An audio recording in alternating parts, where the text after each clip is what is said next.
am muted. There we go. Let's start that again.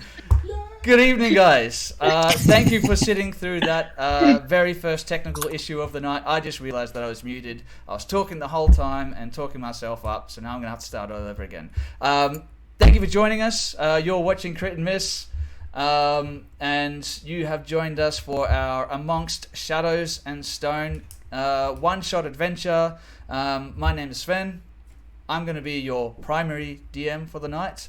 And yeah, what can I say other than thank you for joining us for my very first Dungeons & Dragons 5th edition adventure that I'm live streaming on Twitch for you guys. So yeah, again, I apologize for that little technical hiccup. I promise from here on out everything is going to go smooth as butter.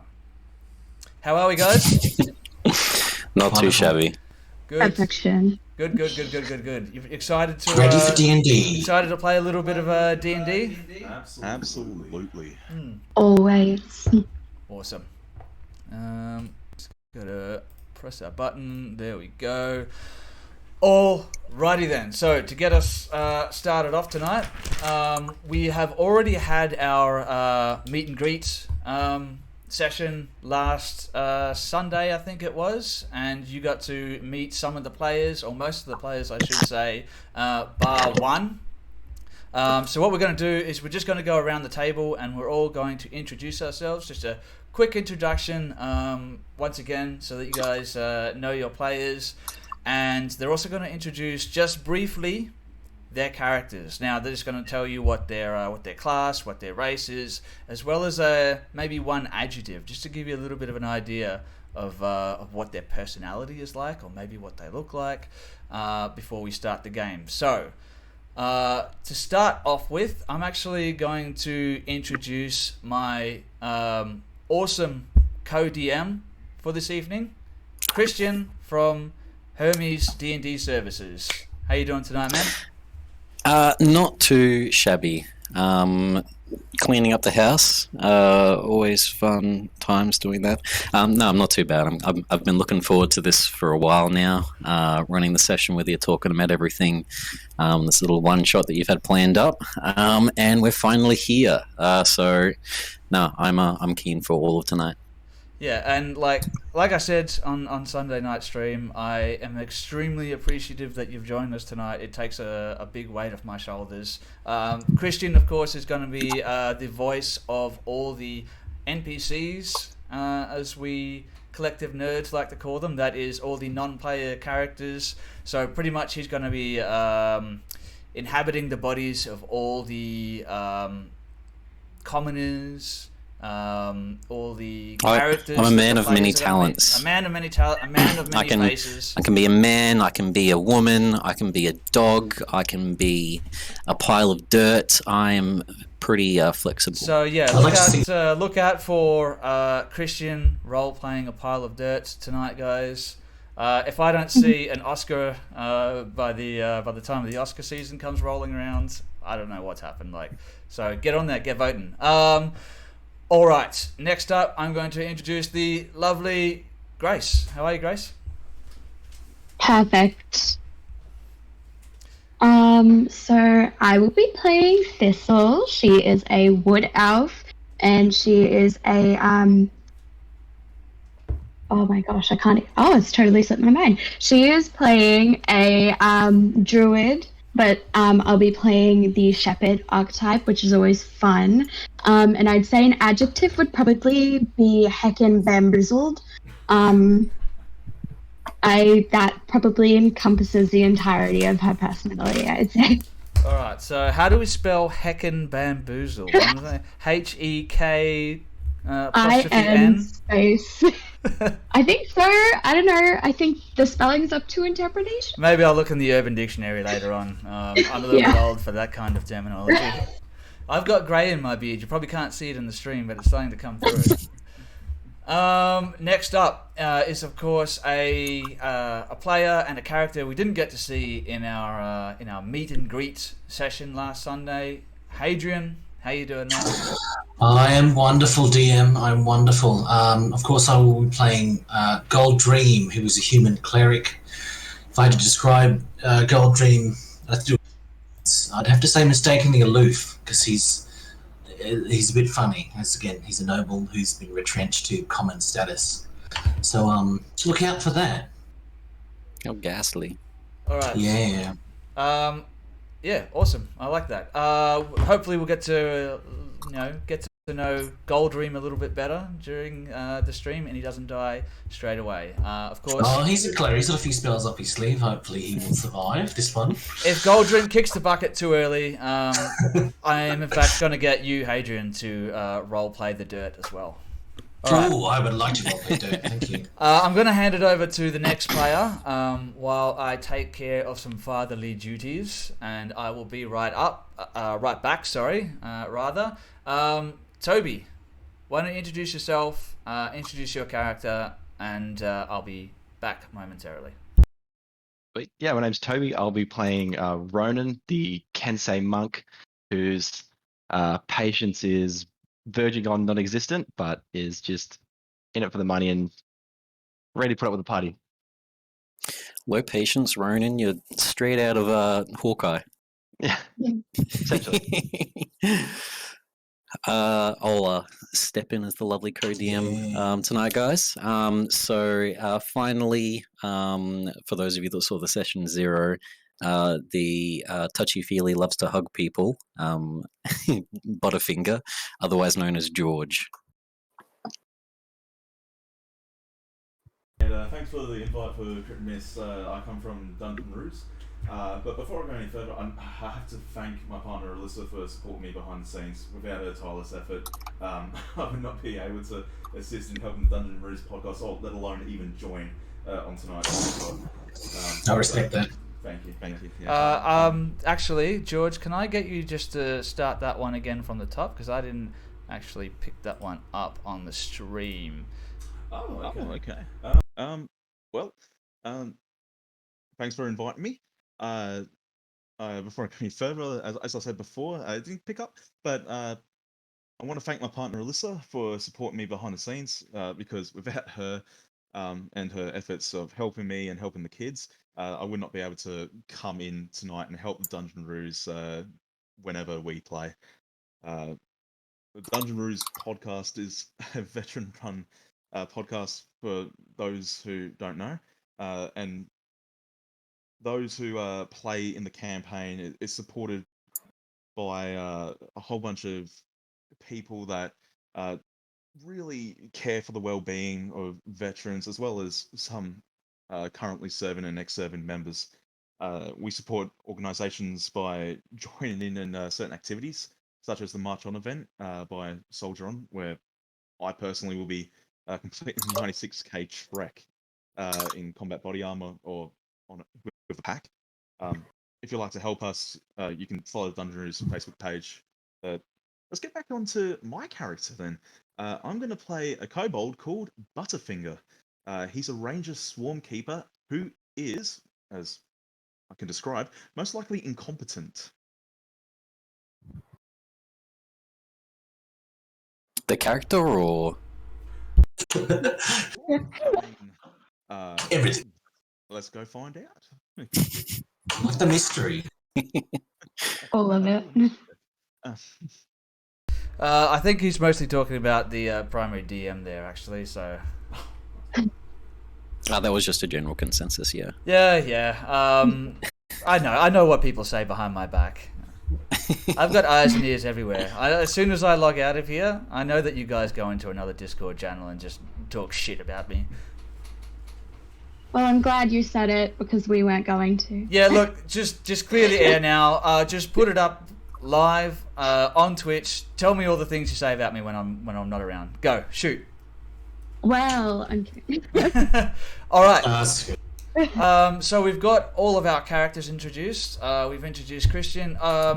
I think I've introduced myself already, guys. My name is Sven. I run Crit and Miss, and this is my very first actual D&D live stream.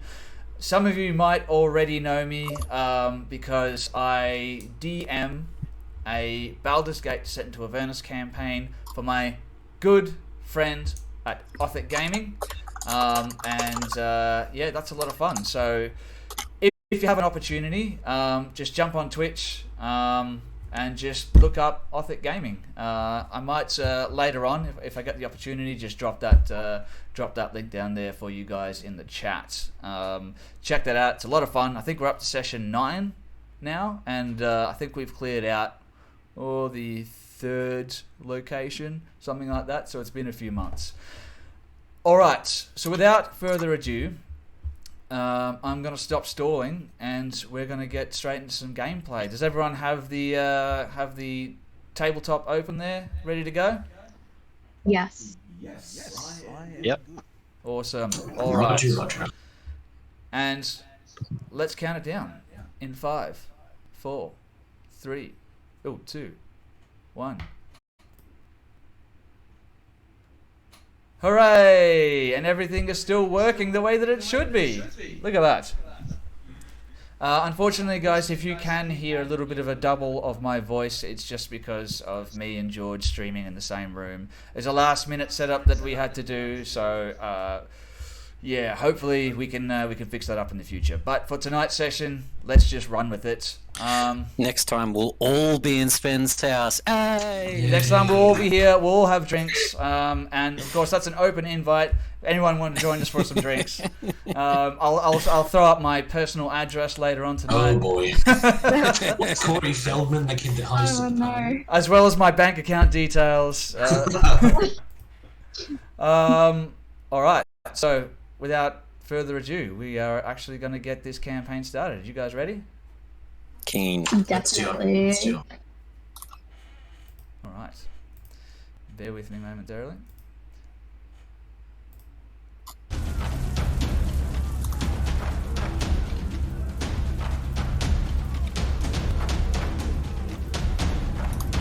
Wrong one. All right. Is everyone getting that exciting ambience?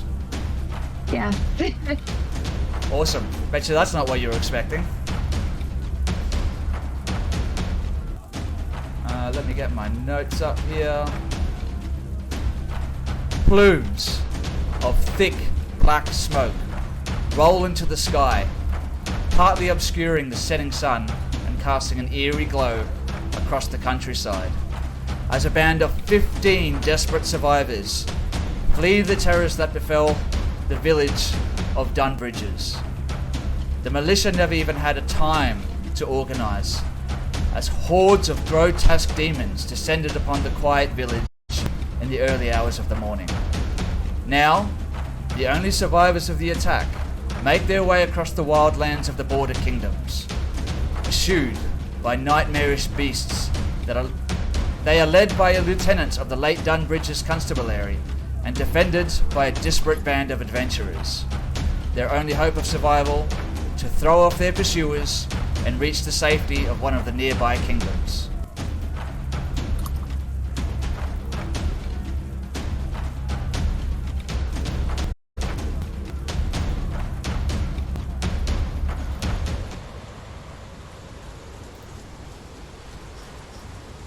Alright, bear with me one moment while I switch back to my DM screen. Notes. Fleeing from the destruction, a group of survivors gather together on a small country road. The smoke of the burning village obscures the sun, setting the scene in an eerie glow, as Roald Fletcher calls out to the group, as they stop to catch their breath. Standing out among the survivors are a human man, a dwarven woman, a tall elven man, and a woman whose visage is obscured beneath a cloak with the hood pulled up, covering her face. Alright, I'm going to throw it over to you, Christian. Take it away, my friend. Okay. Everyone please calm down. I know you're all very scared, frightened. We've all lost some loved ones. The city guard did their best. Some of my best friends for many a year. And this isn't going to be easy, but we need to push forward. As you all know, I'm getting us as quickly as possible to a cave that I know close by. We'll be able to stay there for the night along this road. It should hopefully be a safe place. And then from there, we'll pick up and keep traveling along the path until we find the next settlement. Does anyone have any questions at all? Anyone at all? You at the back? Anyone? I just want to get to safety. Okay. No, I understand that. I'll make sure that you're all taken care of. I know that some of you here, obviously, people of the town, Niels, Kairik, you've been around with us for a long time, and even you folk at the back there who have only recently been joining us. I know that you've been visiting, or were visiting Philip's Bar regularly with the adventurers there, so you're a couple of new faces to myself. Unfortunately, Philip didn't make it. He was defending the bar, from what I heard. But I'll make sure that we're all safe here. I can see some of you have got your own equipment, so you should be handy as well. I'll lead the vanguard and lead the front of the troop if you all want to keep an eye on the rear. And I guess we best be on our way then. So, are there any questions about the situation that you guys currently find yourself in? No questions, but Ronan's going to head towards like the back of the group, towards the direction we just came from, and just do a quick look, just make sure we're not being followed by any pursuers. Alrighty. Roll a quick perception check for me. Checks out. Good roll for the first night. Natural 1. Natural 1. So Bugs out here in my eye. when the game begins with a natural 1, you know that it's going to be a good campaign, guys. So put some seatbelts on your ears, because we're about to take you guys for a ride. A natural 1. You guys have been running through the brush and the scrub for what feels like at least an hour now, as you fled the destruction of the village of Dunbridges, and you still haven't quite caught your breath. You're just not sure at this point if your senses have returned to you, or if the adrenaline's still pumping to the point where you can actually trust your senses. Anything else? I think Goldream would ask, is anyone hurt?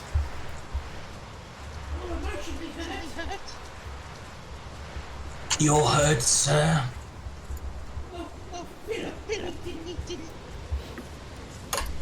Philip's a bit long gone, I'm afraid. It's okay. Goldream puts a hand on him. It's okay. We will make it. And we will remember Philip. The best barkeep around.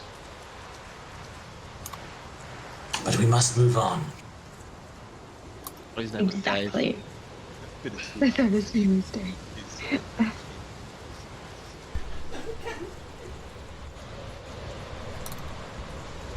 So at this point, the leader of the group, a man that you guys might have seen around town every once in a while, a human man, Roald Fletcher, beckons to you guys, pulling you guys aside for a moment.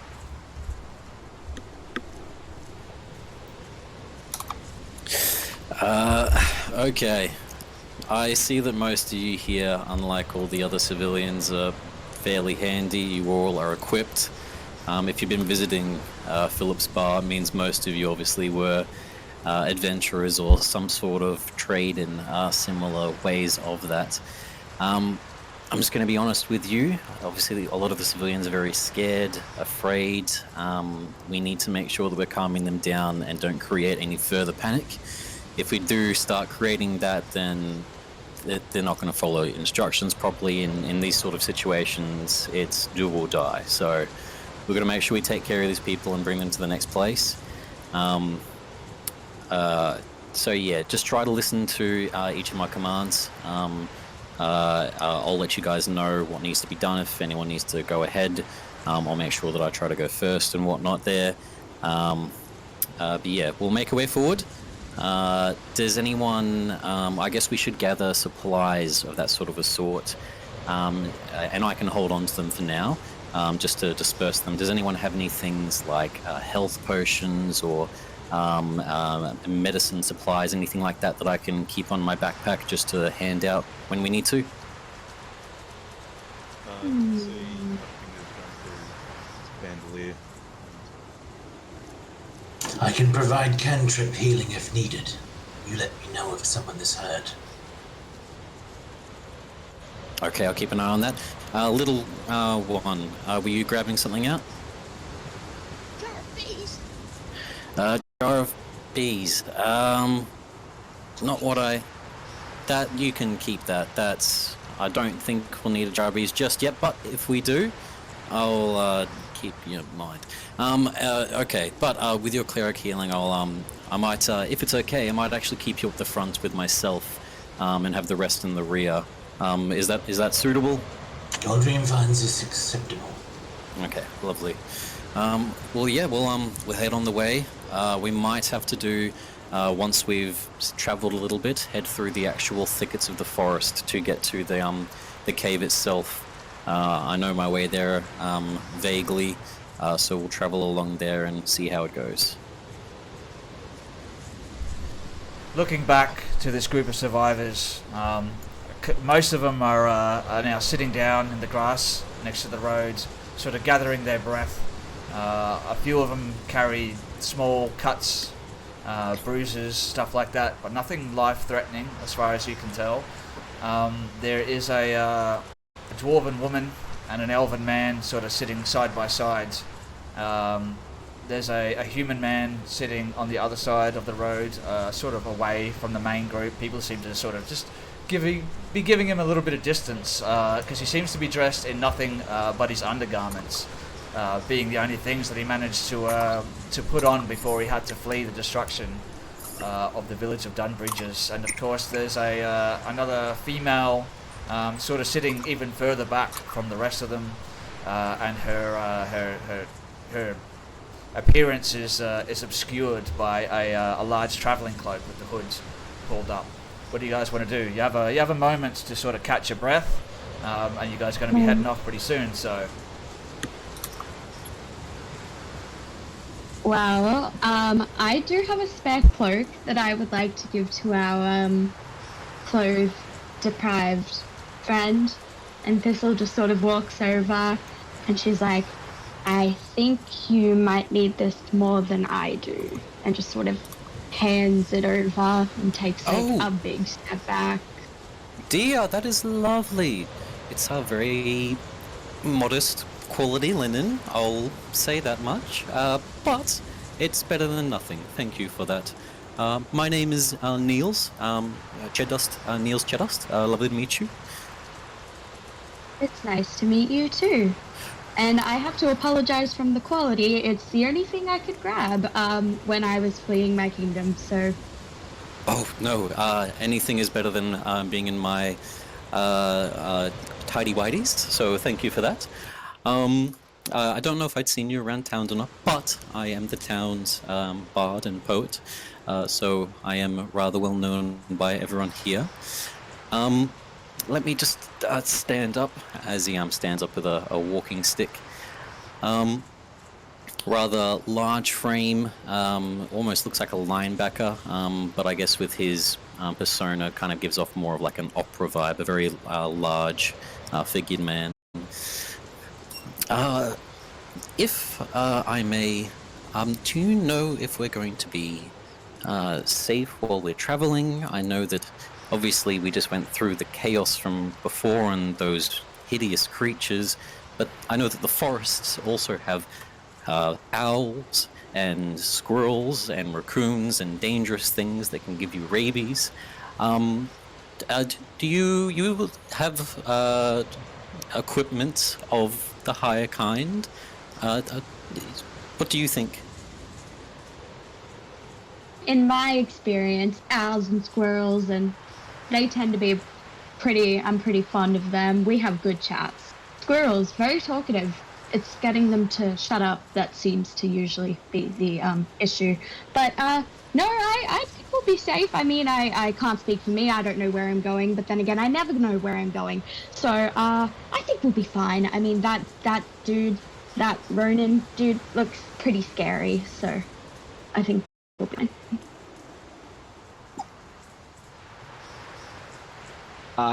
Yeah, so he's wearing like all black, very dark colors, and maybe what used to be armor, but is in so much disrepair that it's being held together just by bits of scrap cloth and rope that's probably unusable.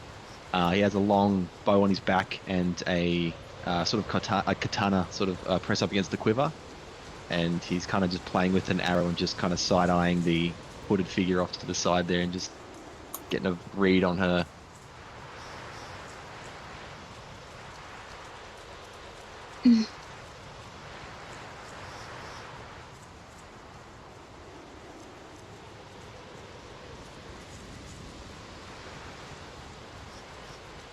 Butterfinger, I believe, is probably going to go off to the side where there's denser foliage. He may be incompetent, but he kind of understands that with his leafy cloak, he'll find probably a bit more safety there rather than with a large target.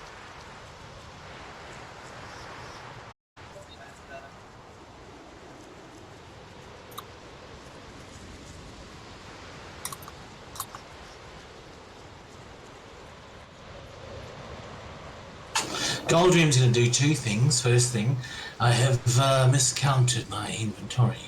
I have a potion to give you, sir. So I give you a healing potion. Lovely, thank you, thank you. I know some of the civilians with us are elderly, and obviously if one of them takes to fall, it could be dangerous to them. I'll keep this safe for now, thank you. You can have it. And then the other thing he's going to do is pull out his figurine of Wondrous Owl and summon Horion, the owl. And by doing so, I summon Horion, the owl. And so... No, he doesn't. No, he's a full-on owl. He's going to be like a very... you almost can't see them, but like a darky, blacky figurine. It's implied by the name, the Wondrous Owl. He's just going to fly out a bit and then just sit on the shoulder. Nothing to report, sir.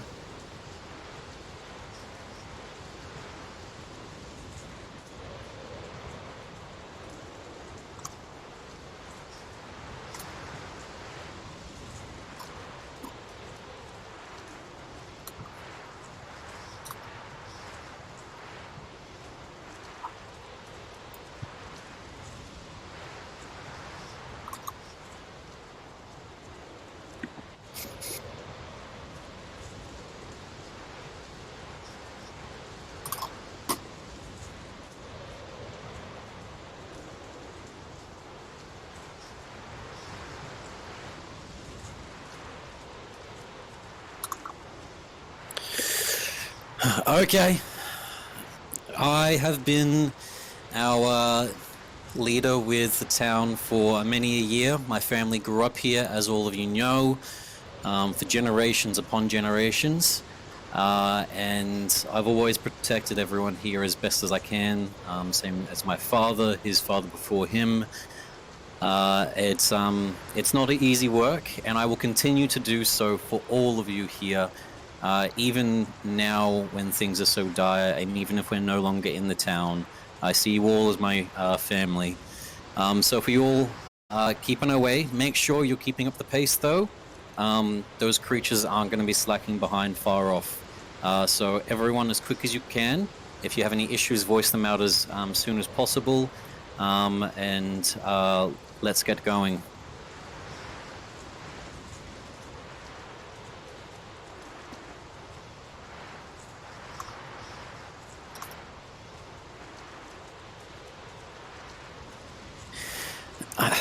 Look, miss,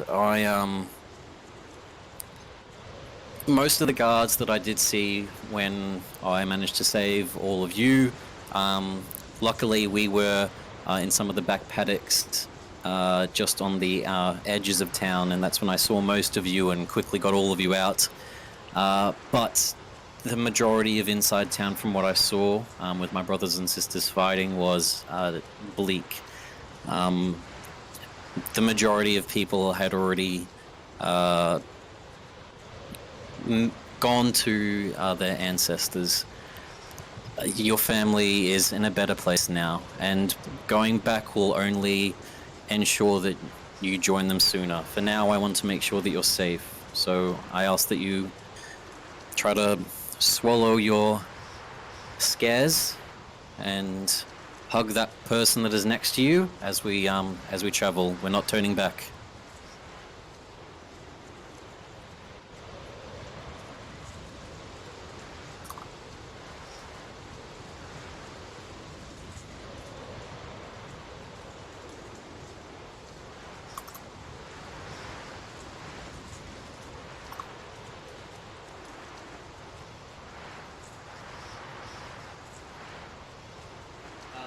After a moment passes between them, he actually hands into a small knapsack that he has hanging on his side.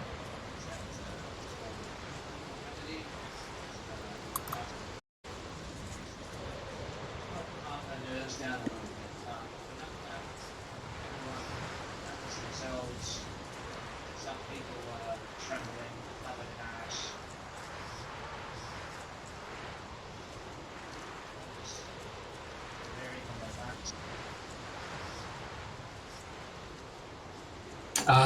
Goldrim's already, he's like 80 years old, so he's already started walking. It's going to take a while. I do apologise. Not that old, dear. You asked for it.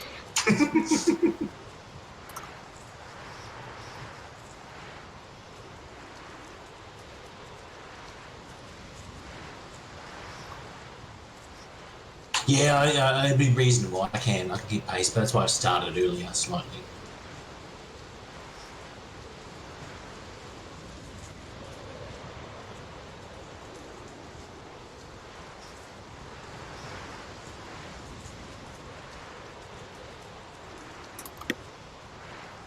I think so. Yeah, keep in the middle. I think we'll go to the front. I think was it Roland and Ryan? I'm happy to go to the front. That's fine. And then you guys, where do you guys want to be? Well, Butterfinger's probably going to take up the rear, probably trying to make himself as small as possible and miss the target. I'll take up the Guess rear, I like, would immediately probably behind go. the civilians. I'd be better as well.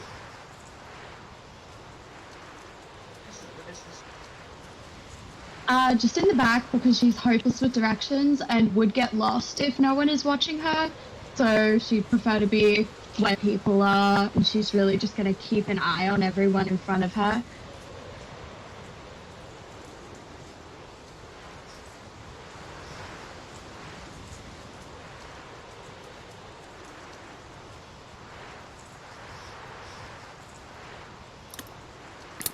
The Vanguard. Escort? Or Vanguard? Yeah, sorry, Vanguard.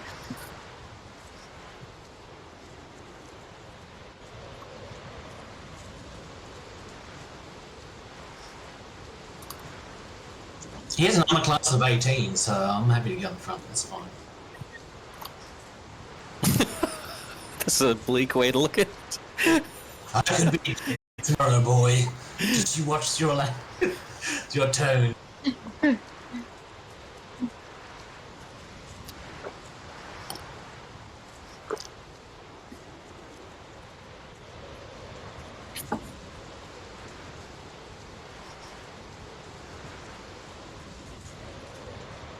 I was just going to stick at the rear end of the civilians just to kind of be near them if anything kicks off.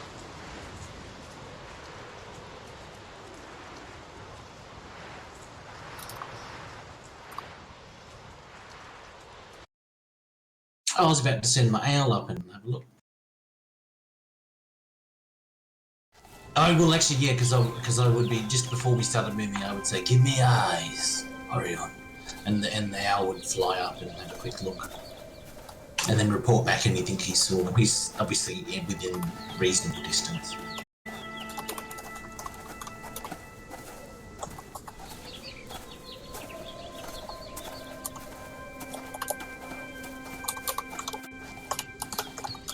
scan on top and see if anything's like an immediate vicinity of danger. I need to send this out. I can send it to you. We can move the scene and I'll send it to you.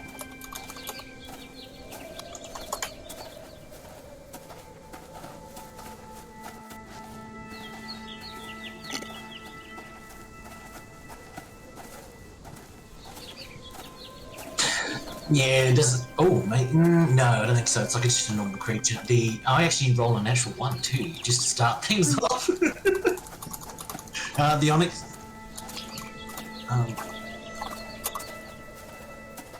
Perfect. So basically, when it's spawned, it's got 60 hours, then I can't spawn it again for the day.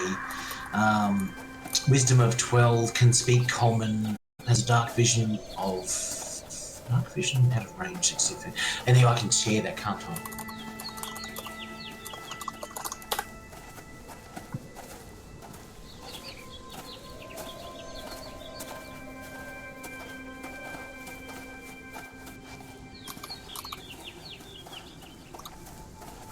On the way. Ask Mike. It's a bit of a read. Yep, just sounds like me, doesn't it?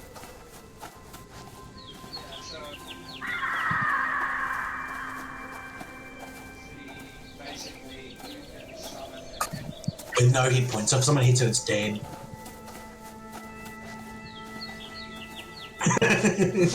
Or smite to moderate to severe.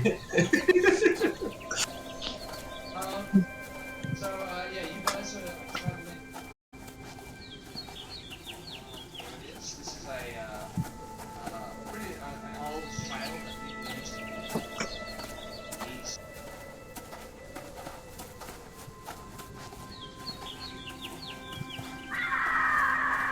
Butterfinger would like to look for insects along the way. Alright. Sure. Survival. I have got. Luckily, not a natural 1, but I did get a 10. You're like 10 times as much as me.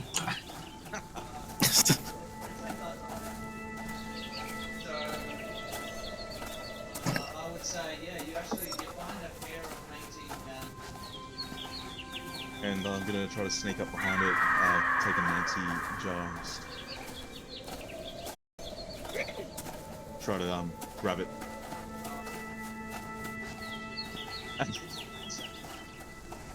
And we'll handle that. So yeah, this goes. Another 10. Okay.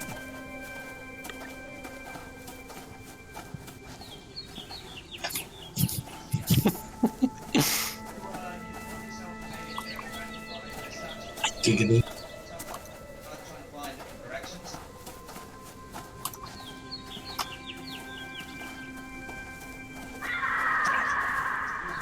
You successfully complete the campaign. Yes! And that's where we're going to wrap up tonight, guys. To join you. You can see that Butterfinger is rather acting gleefully. Just had his latest capture. So, you see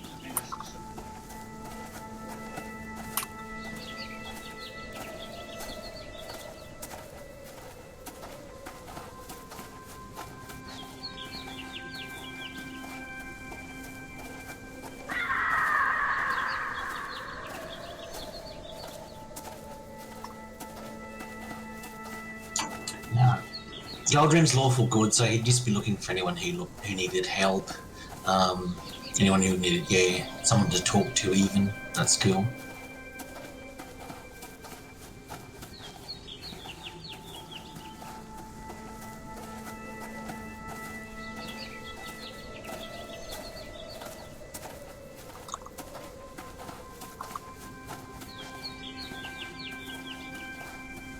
Mental scars, unfortunately.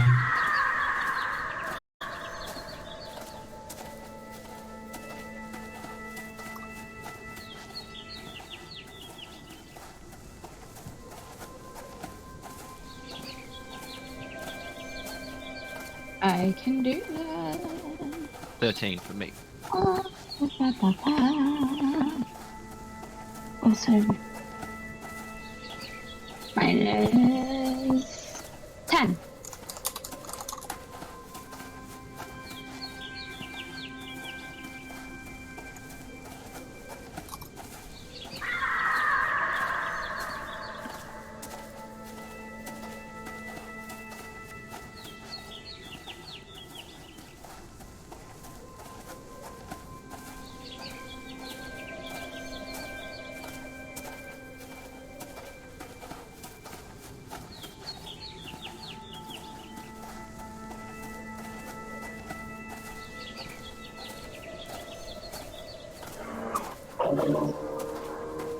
Just sort of slow my pace up a little bit and drop back next to Thistle, and then just sort of nod towards the hooded figure and be like, she's keeping an awfully close eye on the two at the front. I wonder why that would be. Should we ask her? Sure. I just sort of wander up to her. I tap her on the shoulder. I'm like, you're very observant. I like that.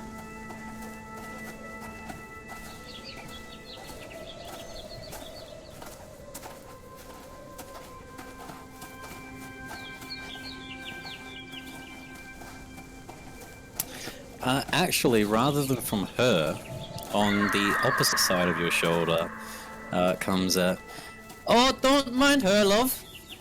She's never been much of a talker, new in the city, similar to the rest of you. Hello! You turn around and see a small dwarf.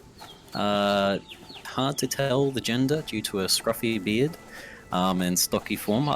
Sven, you explain the character.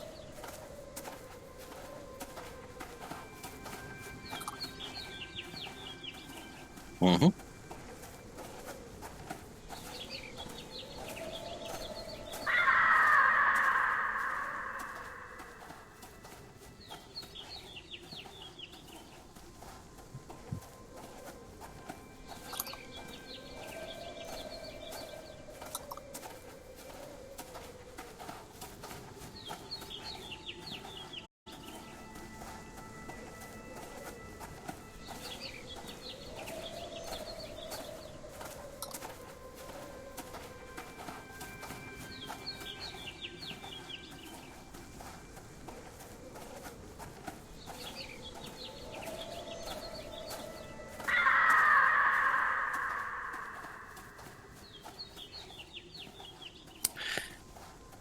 Yeah, I know that you wanted to introduce yourself, and thank you for that, but she doesn't really talk to people back at the town anyway.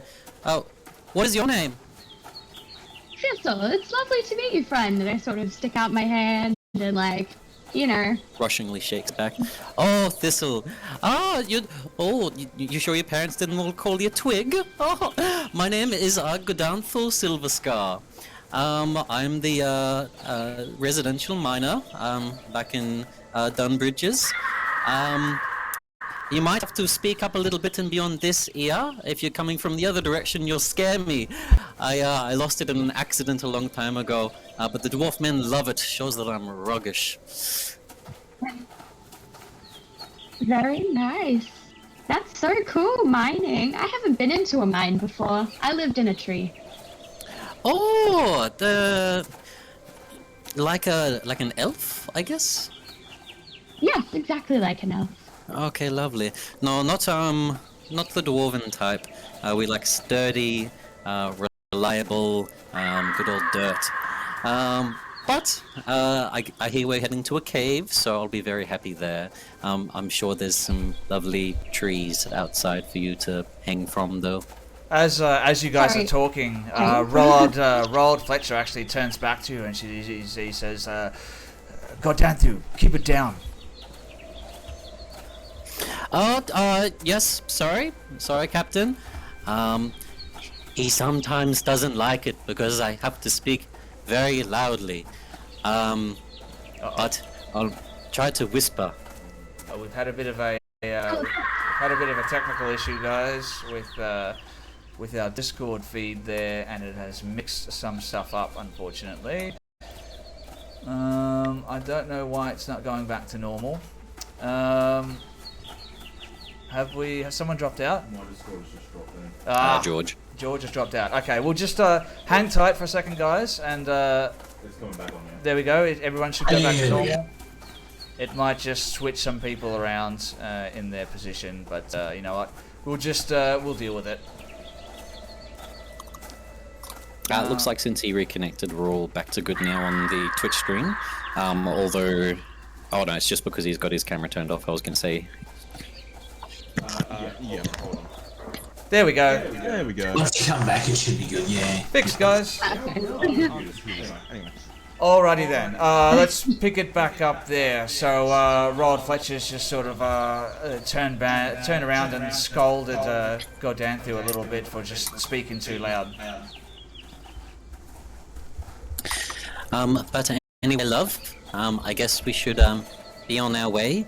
If you get hurt anywhere or whatnot, see that elf over there, the long, slender one with the blonde hair. That's Kayrick. He was our healer back in the town, so he should be able to take care of you. But lovely meeting you. It was lovely meeting you too. And sorry, did you say cave? Oh, Kayrick. Oh no, like before, like we're going to a cave. Oh, yes, that's what Royal mentioned earlier, didn't he? We're heading to a cave for the night. Will there be torches in this cave? I'm not sure. You might have to ask Royal that. I don't have any on me. Okay. Not many of us got a chance to grab anything like that, unfortunately. Just sort of noticeably freaking out a little bit. She sort of drops back and is like, okay. So Splinter Mind, thank you for the follow, man. Appreciate it. Alrighty then. So while this is happening, Butterfinger, you're catching dragonflies. Count Goldream, you're at the lead. And have we resolved your bird? He got a natural 1, didn't he? He didn't say much. I don't. He didn't see much. There seems to be Sir. something has thrown him off a little bit. Maybe something about the attack on the village. Something that he's seen. Maybe he's seen before, but there's something about Horion that's just sort of out of sorts at the moment. He seems to be, as far as you can tell from an owl, and I'm sure you guys have travelled together for quite a while. He seems to be maybe even afraid, and that's affecting his ability to do his job as he normally does. He's not used to the area either, to be fair, because it's like he's used to the city and stuff, so this is all new to him. Yes, exactly. He's a club owl. Come on. He needs that party life CBD. So, as you guys are traveling, Roald turns back towards you guys, and he lets you know that you're coming up on what used to be an old cemetery in the area. The village of Dunbridges actually used to be located a lot closer to the cemetery, but some trouble that happened, a couple of 100 years ago. The town moved, and this cemetery went unused for quite a time.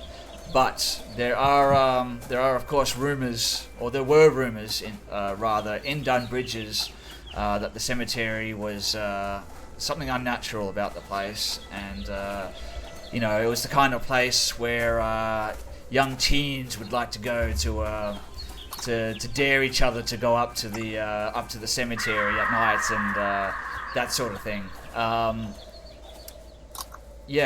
Christian, do you wanna take over from here, my friend? Yeah. Rather than an NPC speaking at the moment, I'm going to cut to Ronan. In your mind, you swear for a second that you thought you heard something in the forest, just off where, the graveyard is in that direction, on that side of the road. And take a second to kind of like slow down and try to listen to it and pick it up a bit better with your passive perception. And you actually manage to start to hear very faint crying coming from that direction, like sobbing. You only caught it for like a couple of seconds through the brief noises of like the wind and everyone walking, and it's gone now, but you definitely swore you heard something. I'll just kind of look to the rest of the group and see if anyone else is kind of like put off by the sound or might have heard it, and then kind of just take a couple more steps in that direction, have another listen. How far away from the cemetery are we? Like, can we see it from where we are at the moment, or? Sven? Your mic down. Sorry about that. Roll sort of indicates that you guys, it's not too far off the roads, only 40 feet or something like that, maybe even less. It's kind of hard to tell where the boundaries of the cemetery actually lay. I'm gonna shuffle to the front of the group, up to the captain, and be like, I think, did you hear crying coming from over that direction towards the cemetery? I swear I just heard like a sob of, I'm not sure. Again, as you're kind of coming up towards him, yourself and also now Goldream at the front, you start to hear for a faint second through the breaks of walking and everything now, you hear some sort of like, it sounds like a man or boy, it's like a male voice. There's like a very faint echo of like a sob from that direction. Is finger on that side of the cemetery or on the other side? Why don't we roll a d4? If it's a 1 or a 2, you're on the opposite side. If it's a 3 and a 4, you're on the side of the cemetery. Did Ronan come and say he heard that, or can we also hear that? You can hear it now that he's up with you. I'd tap Hurry on, give me eyes on the cemetery. So I've already forgotten what I say. So 1 and 2, you're on the side of the cemetery. Is that correct? I believe correct. Is correct. Yes. So you are on the side of the road with the cemetery. Oh dear. As you start to make your way up a bit closer, Butterfingers, hearing all of this, you start to hear the noise as well. It's broken up, like it's not just continuous, but broken crying and sobs coming from that direction. Roald turns to you. Yes, send your bird out to investigate. We need to keep traveling, however. I'll need to take these civilians forward one way or another. I don't have time to stop. But if that is a possible survivor... When convenient, we will keep moving. Well, I was going to say, maybe you could all quickly check it out just to make sure that we're safe, or even to see if it's a possible other survivor. One of the civilians sort of pipes up and he said, I think I heard it as well. It's coming from over there by the old cemetery. I think someone might be hiding over there. You've got to check it out. If someone's alive, we need to bring them with us. If we don't bring them with us, those things, yes, they'll get them as calm well. down. It's fine. I'm sure that these people will go to make sure that they're safe. Is that okay? And Raoul turns towards the rest of you. So Harion normally, So Goldream normally has like this plain royal, cut robe, but he throws it to the side and produces a shield with Goldream's holy symbol. By the way, that's the holy symbol I drew. For visuals, very cool. We must investigate. If there is a survivor, then we must investigate. You're right. You should go. Yes, I agree. You should go. Yes, that is a great idea. Where there is hope, there is Goldream. So I start walking over. That was... He's been working on that one for 80 years, guys. He's got it down pat. I'll kind of let out a half sigh and start jogging after the old man. Yes, I've been waiting to do that one. I turned a pistol. Yeah, I'd be giving like death stares to all the other NPC, the other play characters. Like, you coming or? All these civilians, at least, show no indication that they want to go anywhere near that cemetery. But they seem pretty keen to have you guys go check it out. Yeah, I bet they do. As you guys are talking, actually, I've already forgotten the name of my own NPC. Niels Chedisk actually comes up to you guys, and he offers to come with you. The more the merrier. I may not be the most handy of fellas, but I have this walking stick, and I know, young miss, you gave me your coat before. If it would help, I'm happy to brave it out and venture to this crypt with all of you. You are absolutely brave, sir. Yes. Very brave. You all seem a bit more better prepared than me, with your armors and gear. Yeah, I'd be like, no offense, but do we really want him coming with us? Perhaps you, pointing to Ronan, Thistle, and Butterfinger, you, and you, perhaps we should investigate. I was coming, and I'll just like look up the dude wearing just his undies and a cloak, and just kind of give him a quizzically serious look, and then just kind of slowly turn away and keep walking towards the cemetery. Somebody's gonna look after the people. Oh well, if On my you, way. you insist, I'll stay here with Roald and make sure that everyone is safe. I'll protect the back, and he You whacks protect his the people. walking stick on the ground. You're right. I'm gonna stay with you, and I'm gonna make sure that everything goes according to plan. So I forgot his name again. So Niels, he looks like he was sort of offering his assistance, kind of hoping that you guys would turn him down. He does genuinely look like he wants to help out, but you can also tell that he's actually quite shit scared of going up there. So he looks a little bit relieved when you tell him that maybe he should hang back. So he's not going to argue with you guys on that point. So you guys make your way towards the area where Roald sort of indicated that the graveyard was, and as you guys are walking through the underbrush, you notice that the coloration of the leaves, they start to lose their color.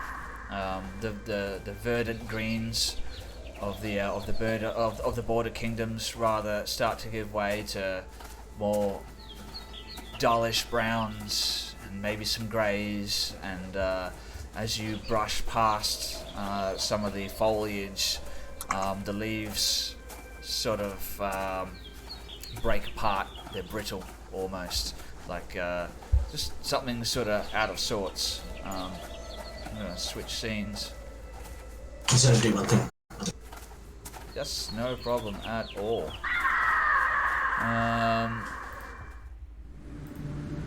Oh, that's probably going to be a bit too loud. Turn that down. Spooky music. Ooh. Ethereal. Ooh, that's really mysterious. So yeah. I like it. And you guys make your way, and by the time you actually reach the threshold of this graveyard, the dense foliage is now completely given way, and the trees are barren and seem to have a sort of sickly look to them. I'm going to go ahead and chuck you guys token on there. Count Goldream, you're there as well. Ronan, you're joining them for this escapade. Thistle, you are there also. Let's move the stream. There you guys are. That's better. So yeah, you see a flight of stairs that's sort of leading up to a small plateau that's sort of outside of your vision. And I will also know that even the very air around you has sort of changed. It seems darker here. It's not dim light or anything like that, but there's just an air of what's the right word? It's almost choking you, like the air is heavy. and you see a path heading along towards the north and the east that seems to be skirting around the western side, of the small plateau. What do you want to do? I'll just stick an ear out and hear if I can hear any more crying or any other noises sort of in the general area. All right. Roll a perception check for me. 22. 22. Christian, does he hear anything? All of you now actually hear a more echoing cry coming from up atop the mountain crypt. Can't see where it's coming from at the moment. The path kind of goes up to some sort of structure with this crypt. But you can hear it echoing through there, and with your perception check there, Ronan, you can hear that every so often the cry, it only happens for about maybe 5-6 seconds, but there's a small like choke in the breathing of the cry. Like lift my ear forward and then come back and be like, that doesn't sound promising, and then I'll look back to Butterfinger and then sort of just shove him forward towards the door, just hand him his back and kind of just, you've got this. All right. So Butterfinger, are you trying to resist this at all, or are you happy to let him just shove you forward? Well, here's the thing. He's too small. I don't think he's against the larger creature. I'm just gonna let him do it. Okay. Butterfinger gets pushed forward. I'm assuming up towards the stairs there. Before he gets pushed, I'm also going to touch him on the shoulder and say, "You can do it, Butterfinger." With the cantrip guidance, I will add a D4 to an ability check of Butterfinger's choice. You can do it, Butterfingers. Right. You go forth. Very good. All right. So why don't you move your token to where Butterfinger goes to, and I'll reveal a little bit more of the fog suggested there. I will show you that we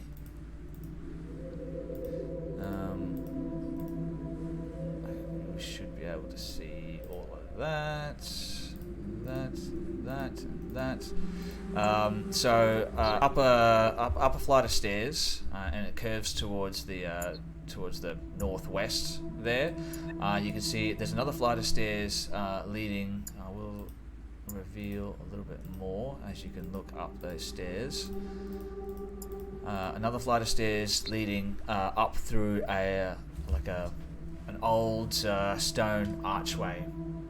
You can barely make out the words Dunbridge's Cemetery, but it looks like no one's been here for quite a while. Well, it looks like nobody's here. Exactly, my dear friend. It seems like no one's home. Time to go back. And I sort of grab the kobold, and we both start dragging him in the direction. I'm not resisting that. I feel like Butterfinger's just being dragged along by everyone else. Just for a side note as well, in case you were wanting to spam it, I think guidance would be gone now as well. Yeah, whack that one up on the log there. Did you already do that? No, you haven't. It's only 1 minute. 1 minute at a time. Okay, yeah. So guidance has now dissipated. But just for the viewers out there who haven't heard of the spell guidance before, I'll read that out for you guys. So. Did you send it or no? Yeah, I got it. Guidance is a cleric spell. Takes a casting time of 1 action. Basically, you can touch one willing creature, and once before the spell ends, the target can roll a d4 and add the number rolled to one ability check of its choice. It can roll the die before or after making the ability check. So basically, if Butterfinger wanted to climb up a wall, jump really far. I don't know, see if he can pick up Ronan and toss him over the edge. He would make an ability check to do that, and he would be able to roll a 4-sided dice and add whatever he gets to that ability check to see if he's successful or not. But it only has a Oh yeah, a duration of up to 1 minute. So that will have dissipated by now. So is Butterfingers like heading off? Is everyone sort of retreating, tactical retreat here, or? Well, I'm getting dragged. I think we're the scaredy cat, so I was like, yeah, no, eat, and ready to just sort of leave. You see a bit of foliage fall off from his leaf below because it's just... After they get dragged away, I'll kind of just like the 1,000 yards there for a second, and then just holding my hilt of my blade, just start walking up the stairs slowly. All right, move your. I'm going to pull out my shield again. I'm going to pull out my shield, and can I prepare the cantrip Sacred Flame, and then go behind Ronan? Well, Sacred Flame is just an attack. So basically, if we get into combat, you can use Sacred Flame. So I got that ready. Got the shield up. Got the shield up, and I'm just sort of following closely behind Ronan. Ronan's the point.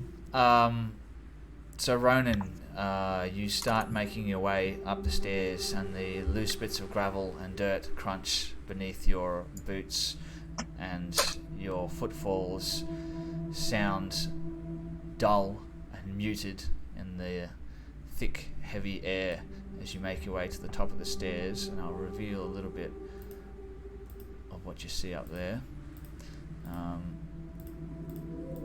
You can see another flight of stairs up to the northwest, and also a ladder leading 10 feet up to what seems to be the top of the plateau. There's a bridge on the northeastern end, which runs underneath the top of the plateau there. You can see, I'll just reveal a little bit more of that. Up to your right, there seems to be some type of a can, if that makes sense. And you know that a long time ago people used to use cans for, it's basically just like a pile of stones that indicates like a burial site type of thing, if that makes sense. That's what you see. All of you that crying, there's a sharp kind of scream for a second of pain. Your passive insights is probably what you'd be the sound type of it, not terror, more so just pain, and then just silence, and the sobbing is kind of stopped. Is there sort of a direction that's coming from, or? Coming up to the right where that ladder is. Further up, now that you guys are a little bit high, you can see that making the exact details out, we're required to go up there, but the path goes up slightly with these ladders and staircases to a sort of tunnel that goes down back into this mountain, this hill, where obviously the main crypt most likely is of the people who used this graveyard, and it seems to be wherever this possible survivor is, they've taken refuge down there. Ronan, this is a really bad idea. I don't think you should do it. We are here, though. We should press on. I suppose. And Thistle just sort of like edges forward, very cautious. Start making my way towards the ladder. I don't want to be alone. Slowly just sort of settling up beside Thistle. Alright. Edging up to the ladder, you can see an old wooden ladder. By the looks of the dust that's settled on the grounds and the loose bits of gravel and whatnot, it's probably been here for a little while. Give like a foot press on one of the rungs and make sure it doesn't snap, and then if it's stable enough, start the climb. Goldream would also be looking for any sort of, rituals, incantations, something that, magic or something that's been performed here. Yeah, roll, you know what, roll an investigation check for me. 23. 23. Have a good look around this area. You can see that this was the plateau that you're standing on now would have been sort of an area that they used for like services. Once people had been buried and that kind of thing, they would come here and you know, reminisce about the person's life. Oh my god, that's the first time I saw that cup. It's almost as good as my one. Huh? What's the cup? Hang on, pause. What's this cup? Hey, holy moly! Oh, That's not very a cup, nice. that's like a chalice. That's a... I'm assuming that was drinking the blood of your enemies. yeah, that was one of your enemies at some point. And... Yeah, look, he was getting on my nerves, and like I told him, if you keep beating me in COD, I'm going to turn you into a mug, and he just didn't believe me. So I visited his address, and I turned him into a mug. I was going to say, is it someone that used to play Pathfinder or something like that? Yeah, I was going to say, sounds like character. So ritualistic use for dead mourning, did you say? Yeah. So services and that kind of thing. People would come back here to sort of to hold a ritualistic service for the person that had just been buried. But with a 23, I'll tell you that you're also astute enough to see there hasn't been very much recent activity, but there are some tracks leading back and forth, but they're difficult to make out just on the bare stone. Ronin, you're going up the ladder. I need you to roll a dexterity saving throw for me.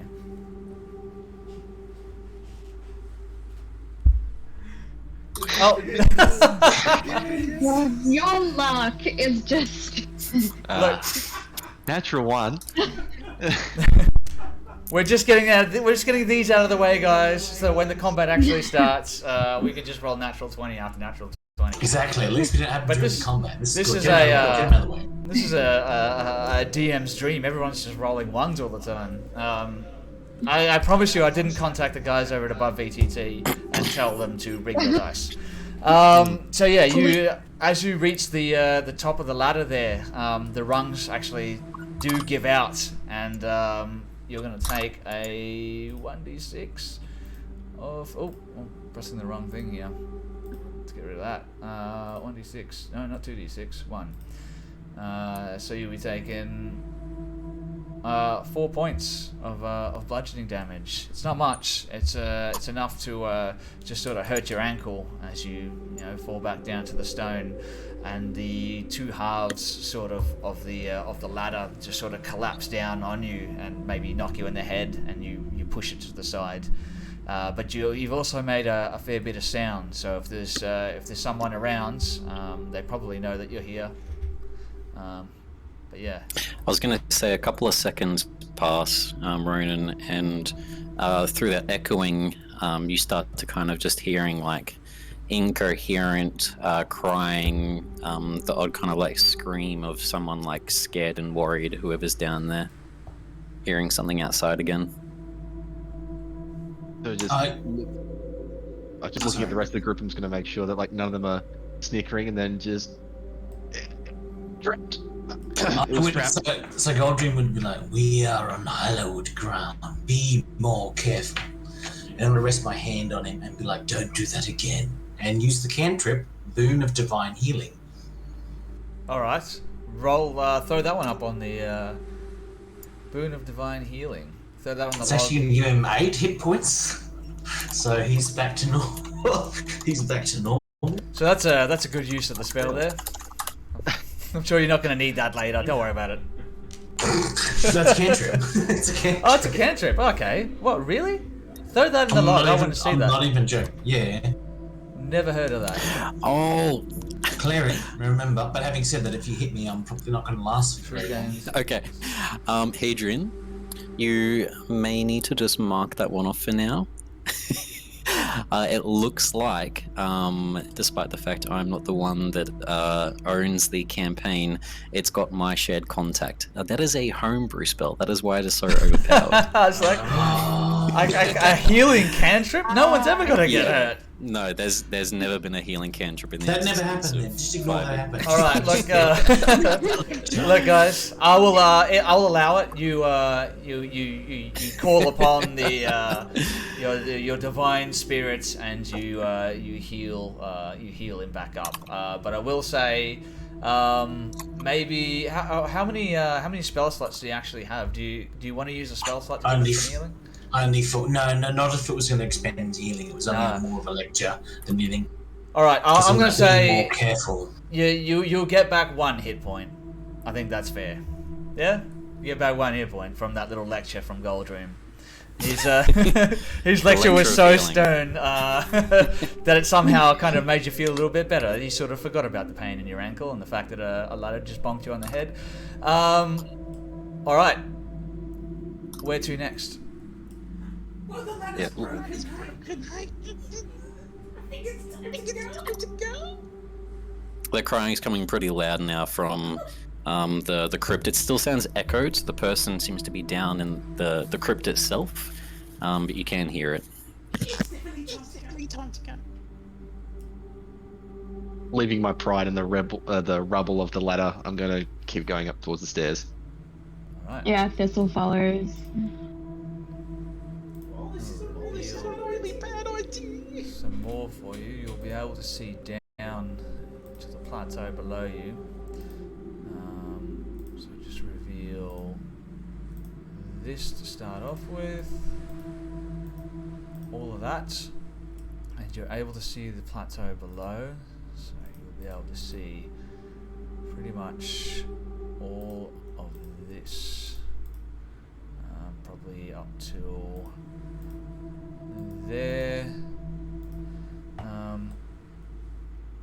That is what you see at this point. Once you reach the top there, you can see now that you're standing at the top of the plateau there. There seems to be a section of the bridge that has collapsed. It should be easy to just jump over that. You won't need to really make a check to do that. It's just 5 feet.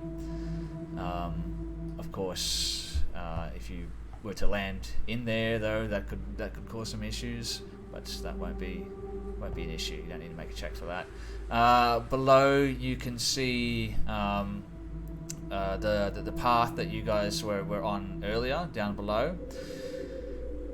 Continues under the bridge to another bridge that leads to another small plateau that's maybe 20 feet wide, a bit of an unusual sort of shape to it, and there seems to be some stairs leading downwards and into the surrounding stonework.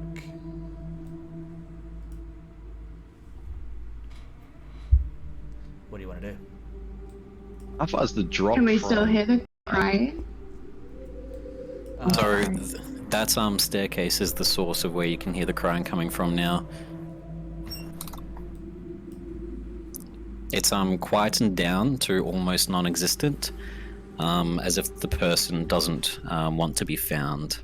They think that someone is out there when they heard the large noise, and they're trying to be as silent as possible. And again, you can just hear the odd sob here and there. I will say it's 10 feet down to the first section of the plateau. It's another 10 feet down if you were to go down that ladder. And then it's only another, 5-6 feet down to all the way down the bottom over there. So at the top there, you're probably 20, 25 feet up if you were to go all the way down to the bottom. So 10 feet down, then another 10 feet down, and then down the bottom underneath that bridge will be another 5-ish or so feet.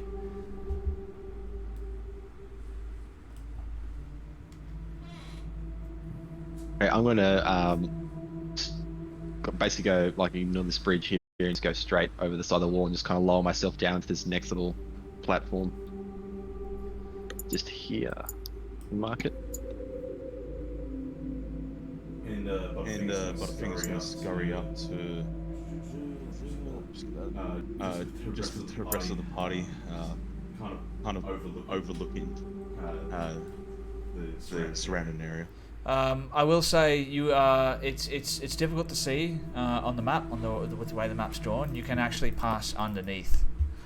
Oh, I think it's not doing that. He ain't going along. yeah. I'll go back down and just walk underneath. You're all going to a romantic Titanic spot just to lean off the edge. Given the new map update, I'll go underneath. Yeah, I'll say at the top of the plateau there is where all the teenagers used to go to make out. It's so romantic in the old graveyard. They just couldn't help themselves. So yeah, you can make your way underneath that bridge onto the next small plateau over there. Can I just ask a DM question? Shoot. Do you want me to swap out the divine here? I don't know where that came from for just light. Yeah. I'm happy to swap. Yeah, done, dusted. Moving on. That's fine. Yeah, swap that for another one. But I'm gonna actually. When did you add that spell to your spell list though? I don't know. It was just there, and I'm like, that sounds pretty cool. A cantrip that heals. I don't blame you. What does homebrew even mean? Like beer or homebrew animals or Like I custom created. Homebrew is the term that people use in D&D for a lot of custom created things, whether it's a story, an item, a person. And so that's one of the ones that I was using in a one-shot for an archmage. That's why it was so overpowered. So I stole it from you. See, Yeah. So nothing gets past Gold Game. all of my monsters will now have that cantrip. Just so you know. As long as I can have it. All right, Thistle, leading the charge as the tank of the group, makes her way to the front there, and you're standing in front of just a 5 foot wide, 10 foot long, sort of stone arched bridge that leads to the next sort of plateau there, where you can see these stairs leading down.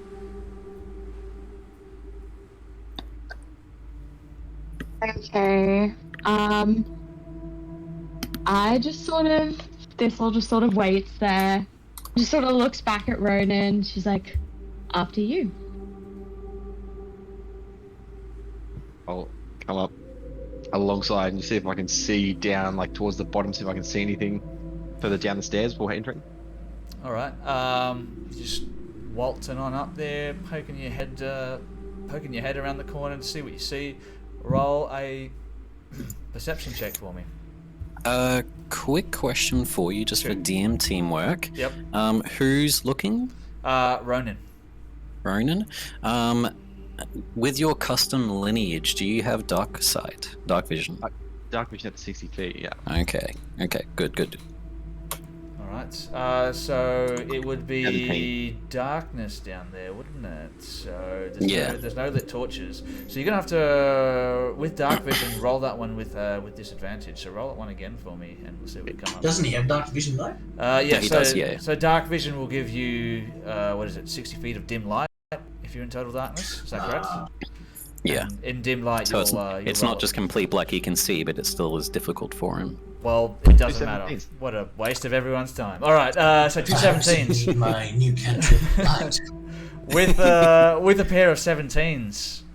What does Ronan see down there, Christian?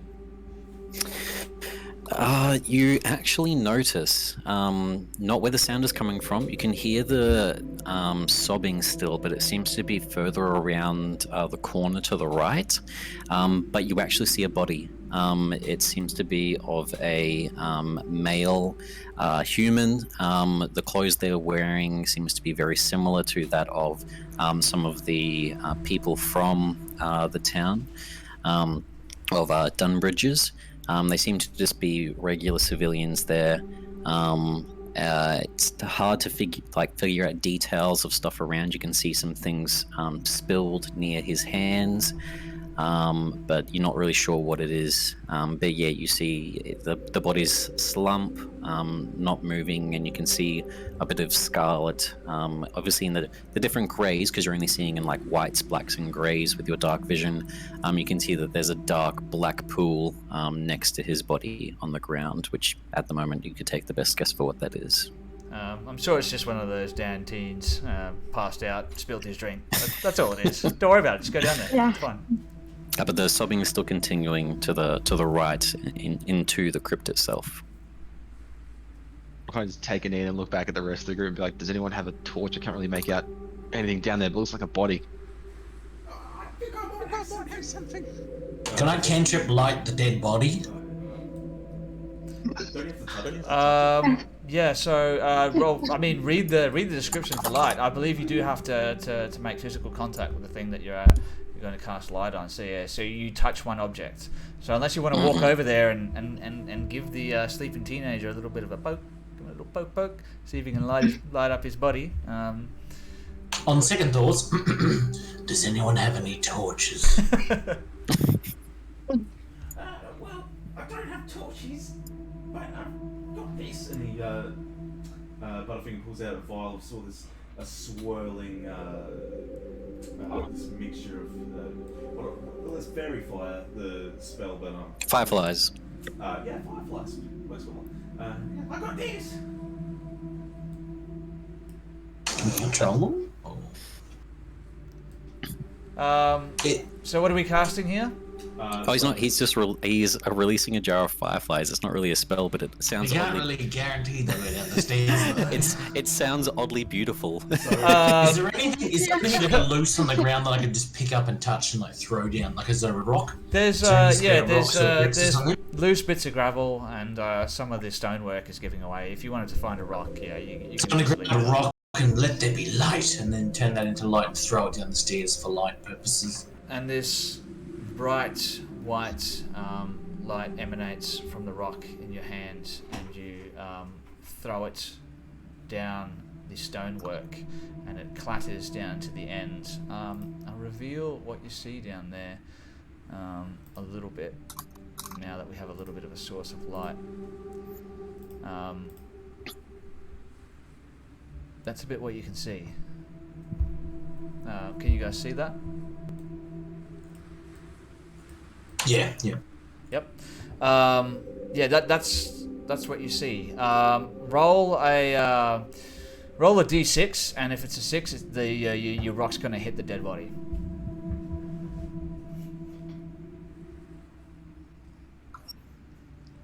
It's a 6. Of course it is. Nailed it. So you Very nice. I'm not sure if you were actually trying to hit the body or if it was just complete Goldring would look back and go, that complete wasn't my intention. complete chance. You throw that rock down there, and it just sort of hits this figure with a sort of dull thud, and it sort of rolls over a little bit to the sides. What do they see? Now that Dead the bodies body's don't rolled over? normally move. It's just the momentum from the rock has just caused it to sort of move a little bit, and you guys can see it a little bit clearer now. It is in fact a dead person, and the pool was in fact blood. Well guessed, guys. I was going to say that.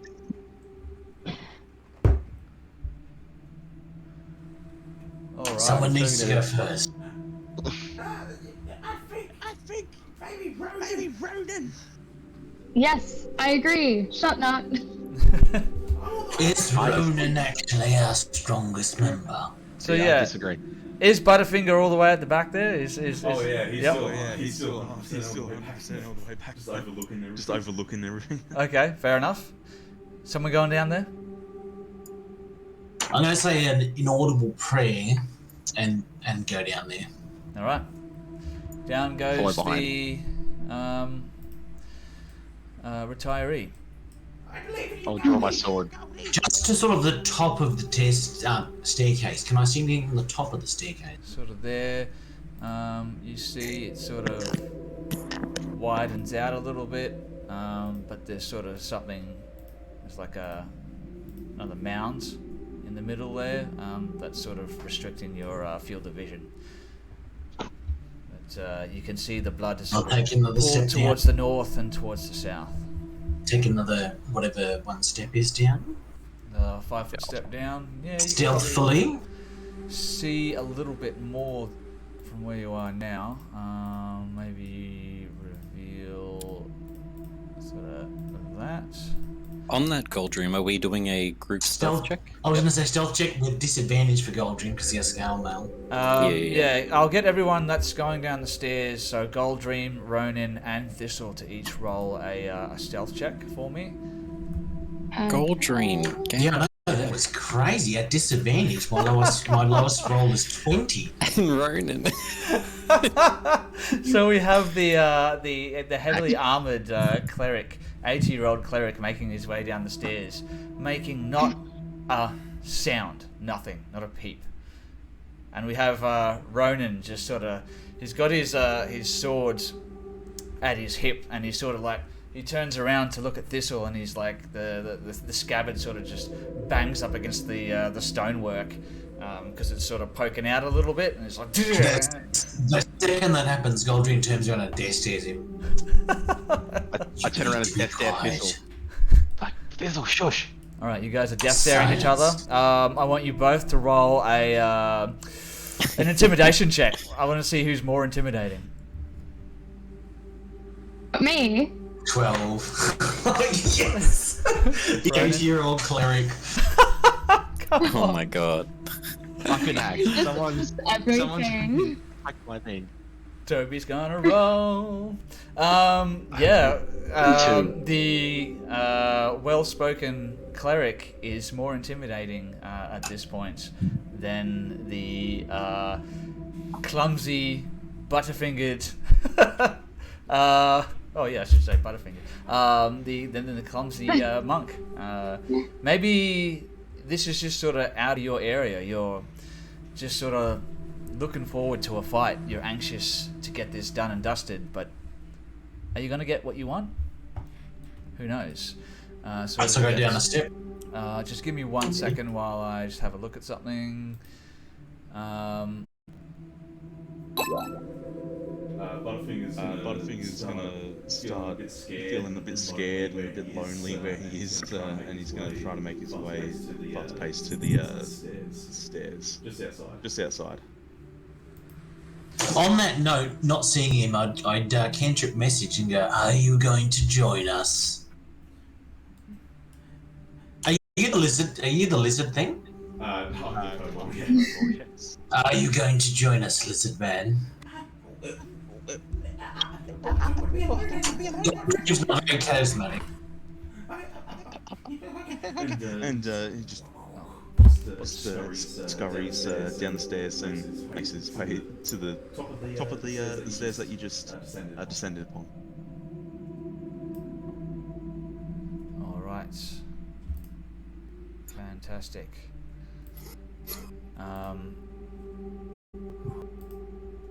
Okay. As far as you guys can tell at this point, while if there was anyone down here, they would know of your general presence. You can't seem to tell if they have heard you coming or not.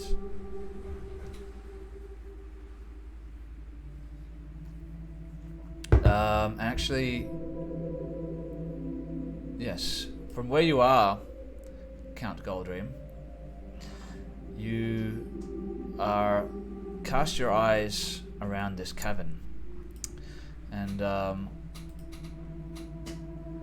while you cast your eyes along the length of this cavern, you see on the northwestern wall, I'll just reveal a little bit more to you, sort of what you should be able to see.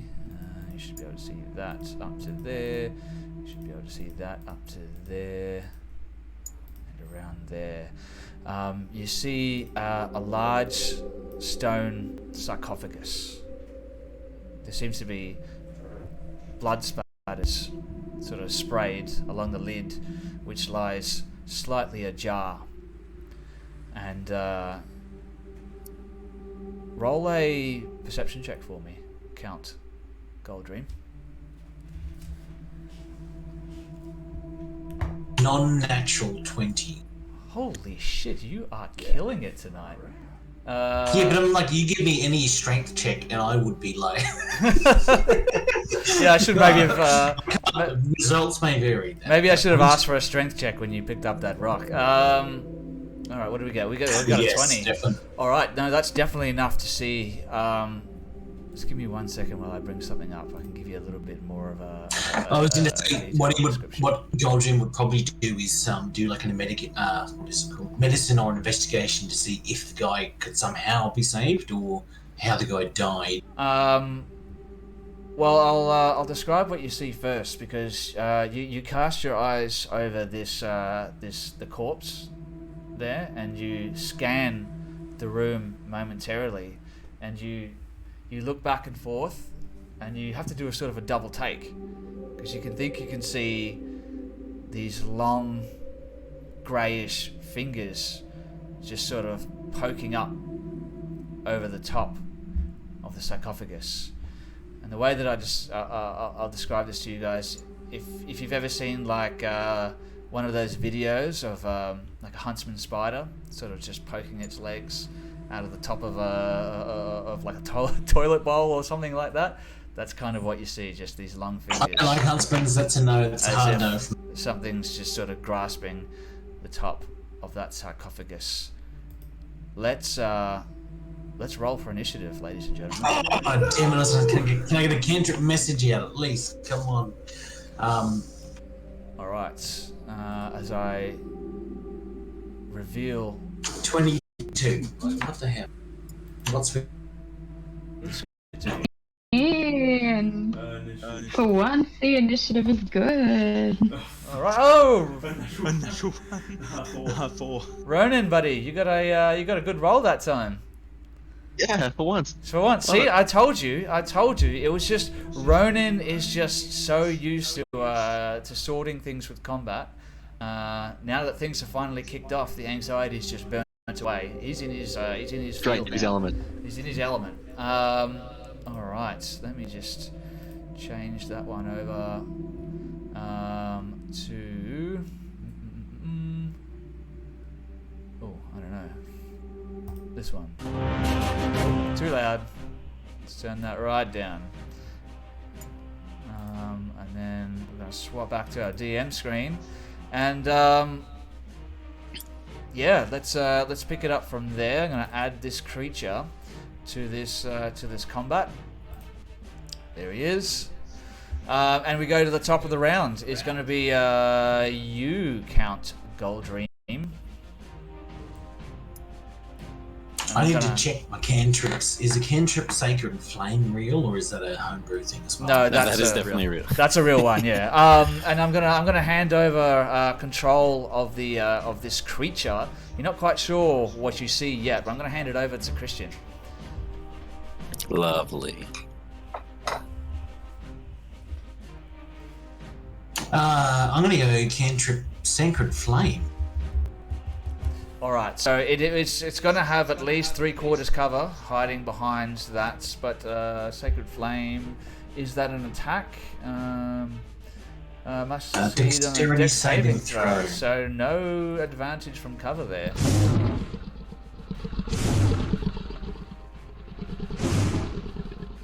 Oh, there you go. All right. Have we got a roll?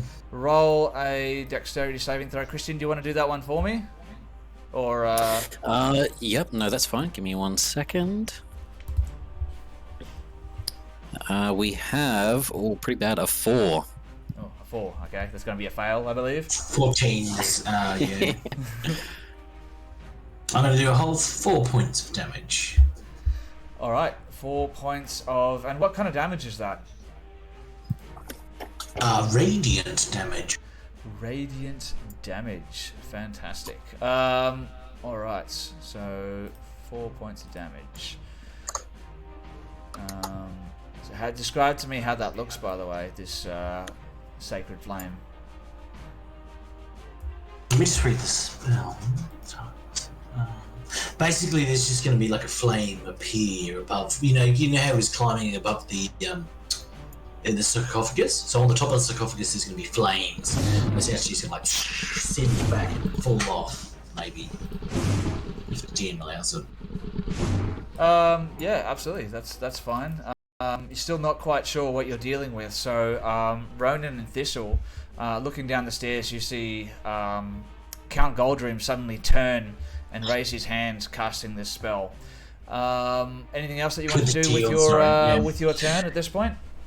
I'm probably going to step back to unblock the staircase. I'm going to go right meow, just meow.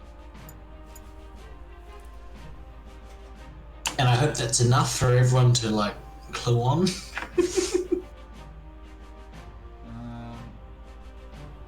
One moment.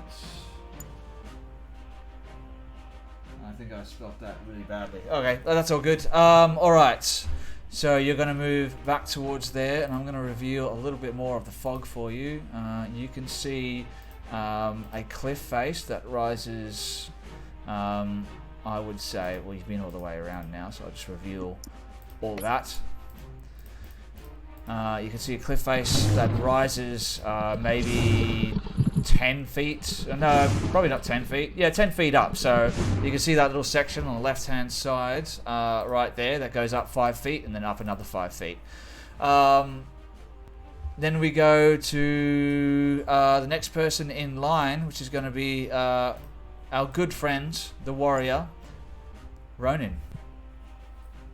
I'm going to see the Count start attacking something, so I'm going to run down the stairs with my sword out and look around and see, lock eyes with the creature and see how far it is away. And I'm going to sheath my sword and pull out my bow. I'm going to just try to move a little bit this way, around, getting to the room, and then I'm going to put an arrow and then pull back. And like, so at the apex of the bow being pulled back, I'm going to pull back a little bit extra further and try and shoot with my bow. So the Kensei shot just makes it a bonus action to make a D4 damage to the roll. Okay. If I hit. If you hit. If I, yeah. I'm going to say, after being hit by that fire damage earlier, this creature has sort of stood up and made itself known. So I'm going to say that it's probably going to get half cover from the position that it's in now, as opposed to 3/4. And I will show you what you guys can actually see. That should be popping up in the log there. It's like sort of a humanoid figure with a pair of ram's horns that curl sort of back and to the side, with a large, almost like a mane of like thick, dirty, greasy, sort of grey hair.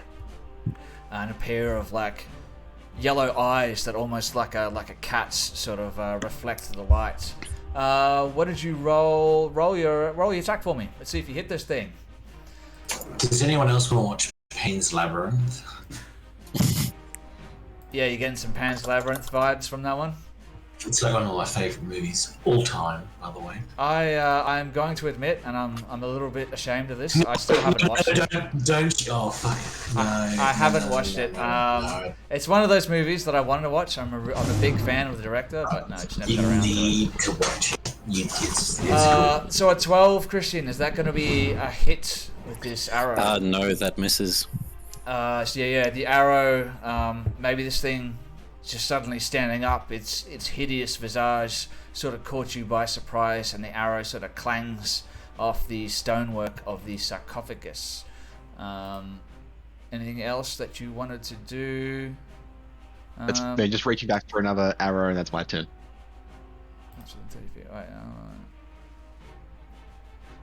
Just let me check something for a moment. Okay. I'm actually going to need you, Ronin, to... what do we need to do? I need you to roll a Constitution saving throw for me. Oh. 10. A 10. What is Ronin experiencing since?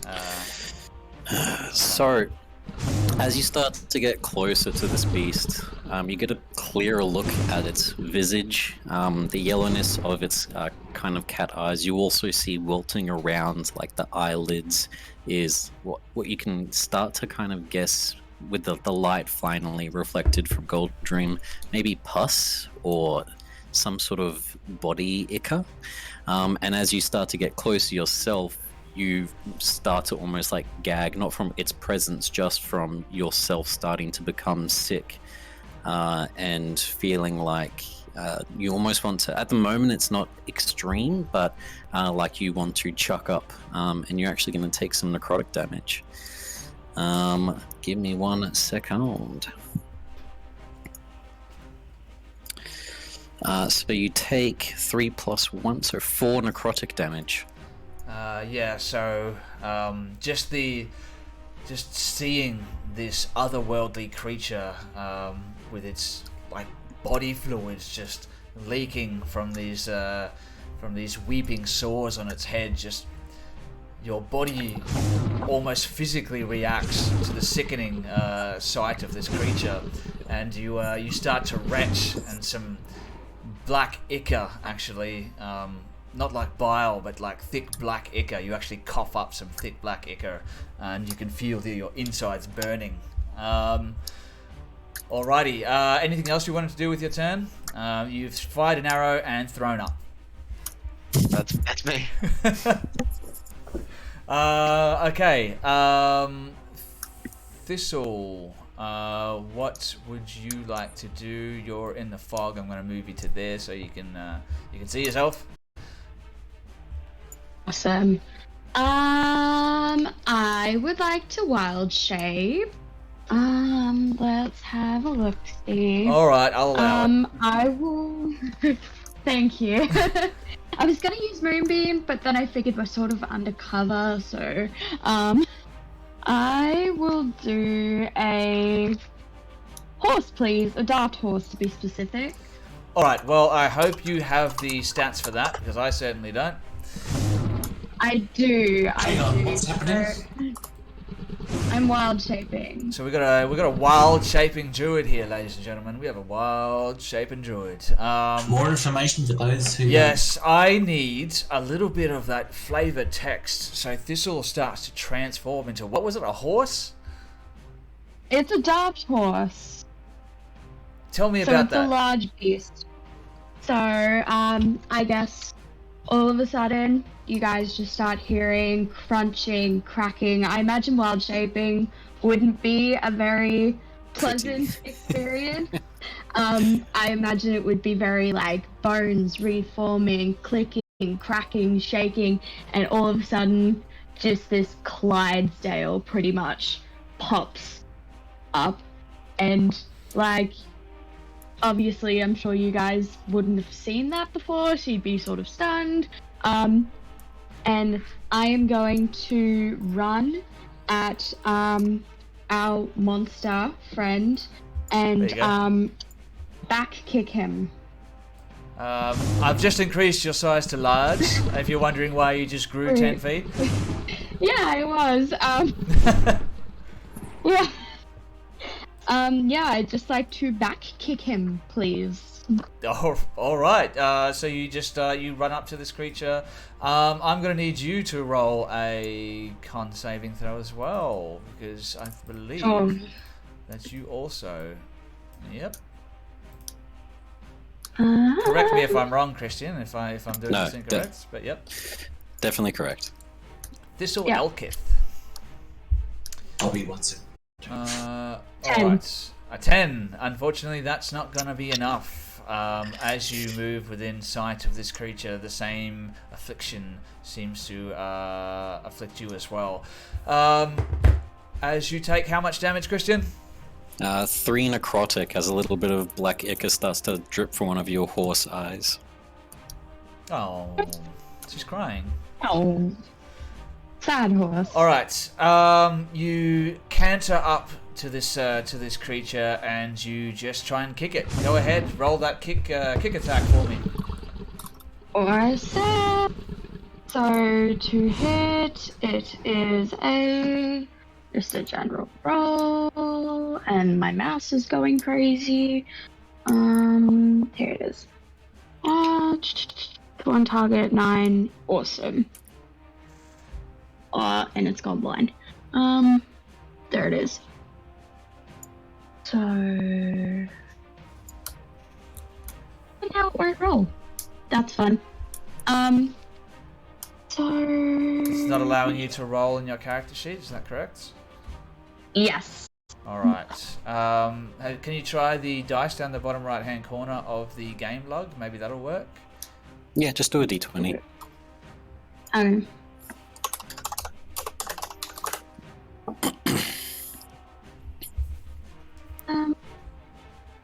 Yeah, it's not letting me do that either. That's alright. Physical dice. Last option. Yeah. I don't actually. Actually, you know what? I had one. You know, what am I doing?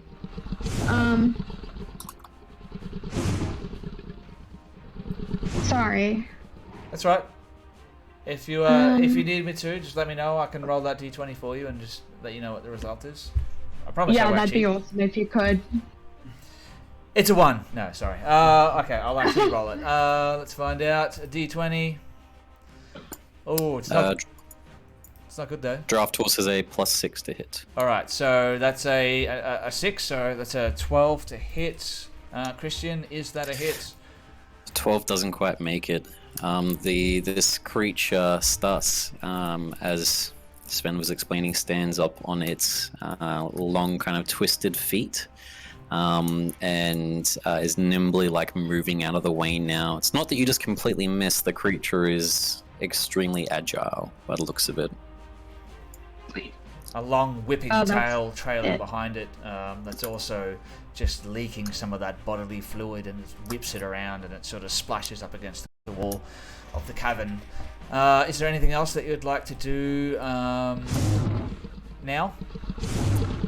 No, that's it for me. Yeah. Okay, awesome. All right. So unfortunately, yeah, your attack also missed, much the same as Ronan.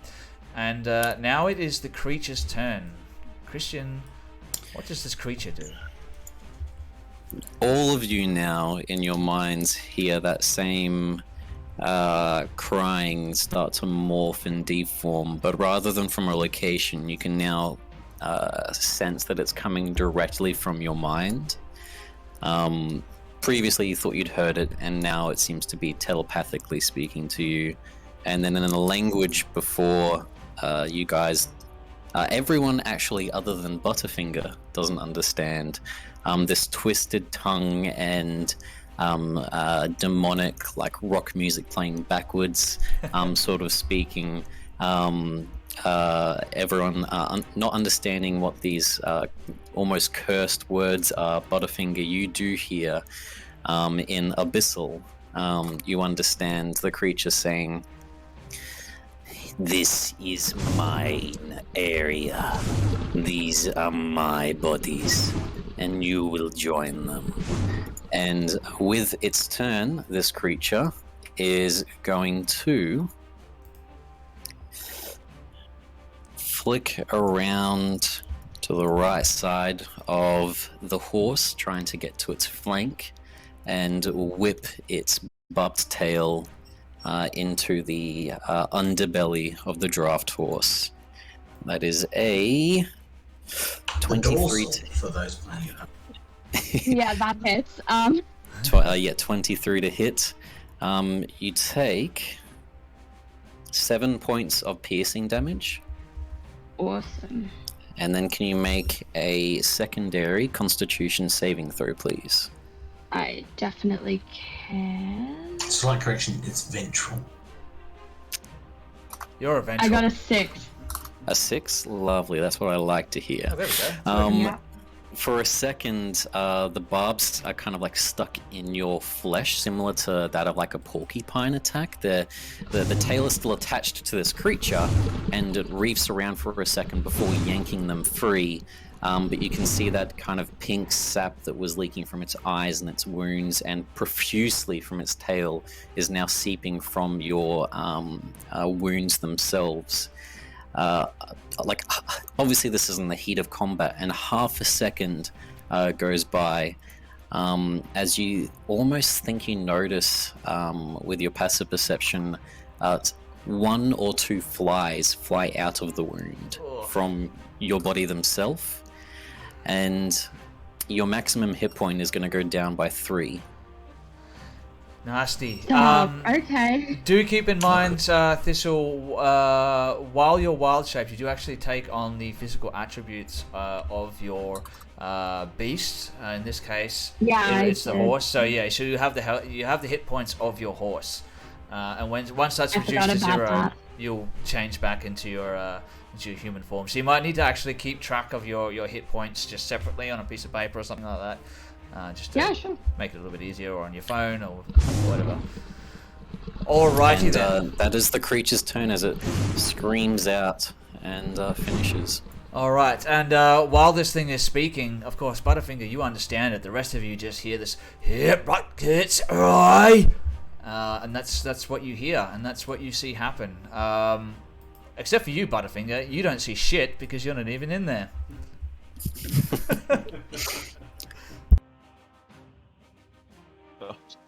This isn't where I parked my carriage. Just remember, you can just flee. You can just run away and leave your friends here to die. That's I believe that thought has crossed his mind, but then he realizes that he is in fact in this graveyard all by himself. If he does that, so realizing the dire situation from his past, he goes, "Mother of dragons!" and he just starts running down, not dashing, just hurriedly getting down, sort of picking out certain vials and readying his bow. And as he gets downstairs, I think it's 30 feet. So he's gonna do the mistake and accidentally look at this creature. So I guess that's gonna be a Con save, correct.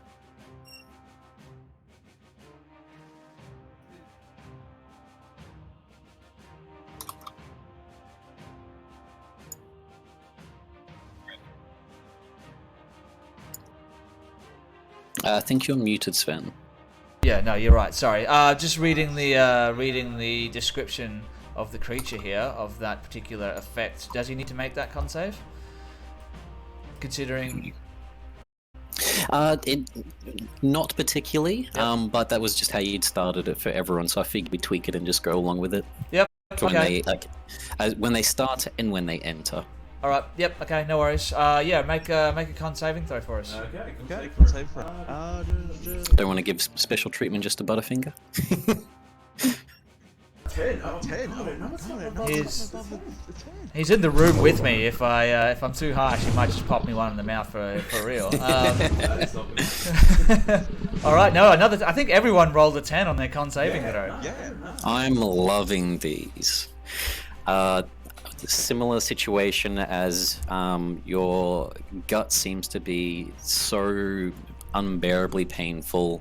It's like when you're sick to the point that it gives you like a migraine and a headache, and you just feel nauseous and your head spinning, and you take 3 necrotic damage.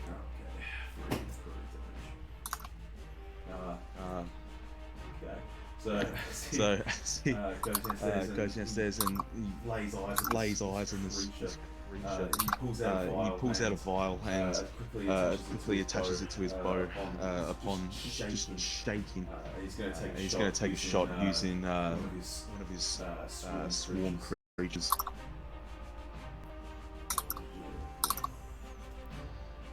All right. I am paying attention. I'll just let you know. I'm not just on my phone, just scrolling through Facebook. I am doing something with the stream, just so you know. It's an 11, so I doubt that's. No, that does miss. Similar situation. The arrow kind of flicks, and with the whistle in the air, the creature kind of nimbly ducks down quickly. You were going to hit on your mark, but the creature is as agile as previously described. Moves out of the way with supernatural speed, and eyes glare back towards you. And it's moving almost with an unnatural gait, janky and just like it doesn't belong here. Anything else that you wanted to do? Let's have a quick look. So just fearfully, he actually froze another bile. This is just a hunter's mark. All my spells are pretty much just going to be in assortments of weird oddities. And he's going to hunter's mark the creature. All right, I will chuck that on there. I believe I can put that as a marker. Conditions. If you have another marker, I was just reading and I was going to remind after, but if you're doing markers now, the previous effect that Thistle took, Thistle is also poisoned now, so that is disadvantage on ability checks and attack rolls. That's smart. Awesome. Enjoy! Awesome.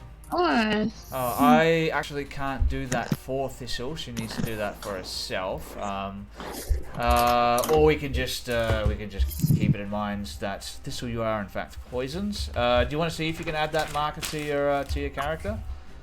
Or... Yeah, sure. Yep. In the meantime, I'll definitely remember. Don't worry. I've already forgotten what I was talking about. What are we doing? Why can I see myself on the screen? Who's that? All right. Yes. So I can't do a hunter's marker on him, but I will just put something. What will I put on him? Flamed. There you go. That's your hunter's marker. Keep that in mind. What does it do? Hunter's Mark. So I'll add that to the game log. Game log. Yeah, check that in the game log for us. Essentially, pretty much it just gives me an additional 6 of damage to a creature, and it gives me advantage on, I believe, tracking. So you choose a creature you can see within range, mystically mark it as your quarry. Until the spell ends, you deal an additional 1d6 of damage. Whenever you hit with a weapon attack, and you have advantage on perception and survival checks to track and find it. And that's pretty much it, really. So some extra damage, and if it tried to run away, you would be able to track it. Or some. I hate to do it to you guys, but I think it's that time. We're just going to have a quick break. Everyone, take those headphones off for a second, let your ears breathe, grab a drink, do whatever you got to do. We'll be back in 5 minutes tops, guys. So hang tight, and if someone comes back a little bit early, maybe just have a chat with the watchers. Did you want me to once we're back? Yeah. Once we come back, take a second. All good? Okay. All right. So yeah, hang tight for a couple of seconds, guys. We're all just gonna have a quick break, refresh ourselves, and we're gonna get straight back into the action and see which one of the characters is gonna die in this combat. Oh god.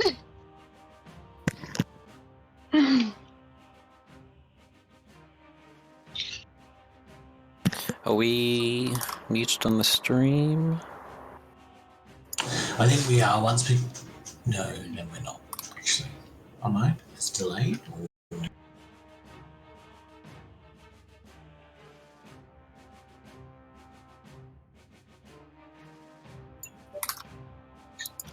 No, it doesn't look like we are. All good. Alright, I'm gonna quickly fill up my awesome skull water bottle that you can all see. Lovely. Yeah, very nice. I have a lot less hit points than I thought I did.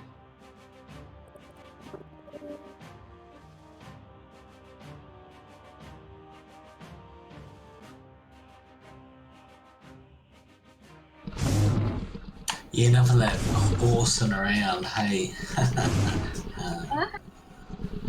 Well, I was so excited because I was like, I'm not going to be the squishy one. And then I looked at Butterfinger's hit points. I was like, why does the Cobalt have more hit points than me? What is the... So, like, if you die as the horse, do you come back as, like, a normal person? Or... Yeah, so I come back as myself. Sweet. So, it's just really good to have because I can just, like, do it as many times as I want. Oh, really? Well, Is it a cantrip? I can do it twice. But, like, if I die, it's got no cooldown, so I can just, like, pop back in. So and then I also... Sorry. Yeah, you go, sorry. Yeah. Oh, I've also got, like, a magical item that Sven let me keep. like fluffy rabbit gloves, and when I put them on, I turn into a rabbit, so I can dash, and get away, essentially. Oh, nice. So that's counted as a wild shape, which is Like- good. I got the wondrous owl, so that's the horror on the owl. So not Yeah. much use in a dungeon though. No, not really. See, a lot of these spells I picked, like Moonbeam, not really great Yeah. when you're underground. Oh, is this your first second campaign? How long have you? Because that's always the way you pick. Like you'll design your character perfectly, and then like the campaign that's presented is the opposite of what you need. Well, look, it's just because I'd played with another druid before who used Moonbeam, and it was crazy OP, and I was like, oh, I want Moonbeam. I'm gonna have Moonbeam.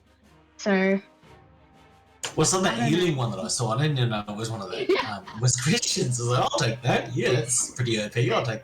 yeah, exactly. Some of these spells you come across, you're like, damn.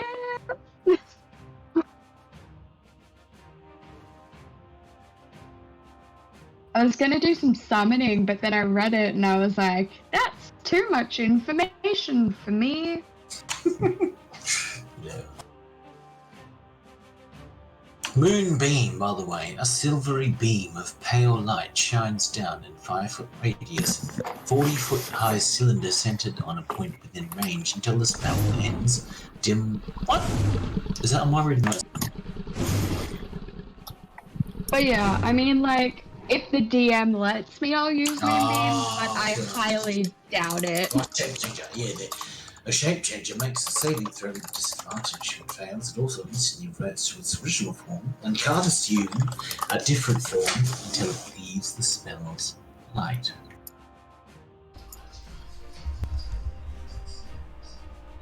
Good little spell, Moonbeam. I have quite a lot of players in some of my campaigns use it. There's one chap, Dylan, who does some of our artwork for D&D Hermes, and he's constantly chucking down brooms on like everyone, and because he's got a really high, is it wisdom save? Because he's got a really high one, he'll like just throw it on himself when he's surrounded by people. I love that. Yeah, I was gonna say actually, your new logo for Hermes D&D looks awesome, man. I was gonna send you a message when I saw it. It's brilliant. Is he the guy that made that one for you? No. So he paints all of it. We've got quite a few people, friends and family that help. So yeah, for everyone watching, if you didn't see session 0 and the audio was a bit quiet down, I am a guest star here on Crit and Miss, and I'm actually with business, me and my partnership business of D&D Hermes, Hermes D&D Services, the proper title. But yeah, Hermes D&D Services, we run one-shots. We've got a couple of pre-made ones. Dylan paints some of our minis. We've got a few other friends that help with IT stuff, with website creation, printing minis out, stitching and making up dice bags. My partner does a lot of the decor and stuff, so when we host sessions, she'll make like a themed kind of environment for us to be playing in that suits the actual one-shot story itself. And then her sister is a graphic designer, so she's made a banner for us, both horizontal and vertical. So we've got a horizontal one for all the websites like Facebook and YouTube and whatnot, and then a vertical one that my partner wants to get printed out so we can take that to events. So for example, we're actually coming up at Tabletop Con on the Gold Coast, and I'm going to be running 3 sessions there with Hermes D&D Services, 2 on Saturday, 1 on Sunday. So if you're going to be around, come and check me out there. But she wants to print one out and put it up that has that design, but as a vertical. And then the sister also made that logo as well. So the good thing is that it's all for free, but it looks so nice. It's awesome, So- man. You got one talented family there. I got to tell you that. Yeah, I'm very, very lucky with all the different friends and family that we've got there. Shout out to everyone. What's the date for Tabletop Con, by the way, and where is that being held? So Tabletop Con is on. Let me get the details up. It's on the 19th and 20th. I know that. I'm not the one running it. It's similar to Comic Con, Supernova, stuff like that, but it's for RPG, board games, war games, things like that. And then people who run certain stuff like those are hosting tables, and then everyone can just come paying for the tickets, $25 per ticket.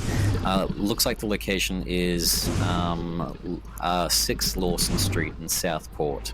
So Southport being on the Gold Coast. Yeah, I was right. Okay, yeah.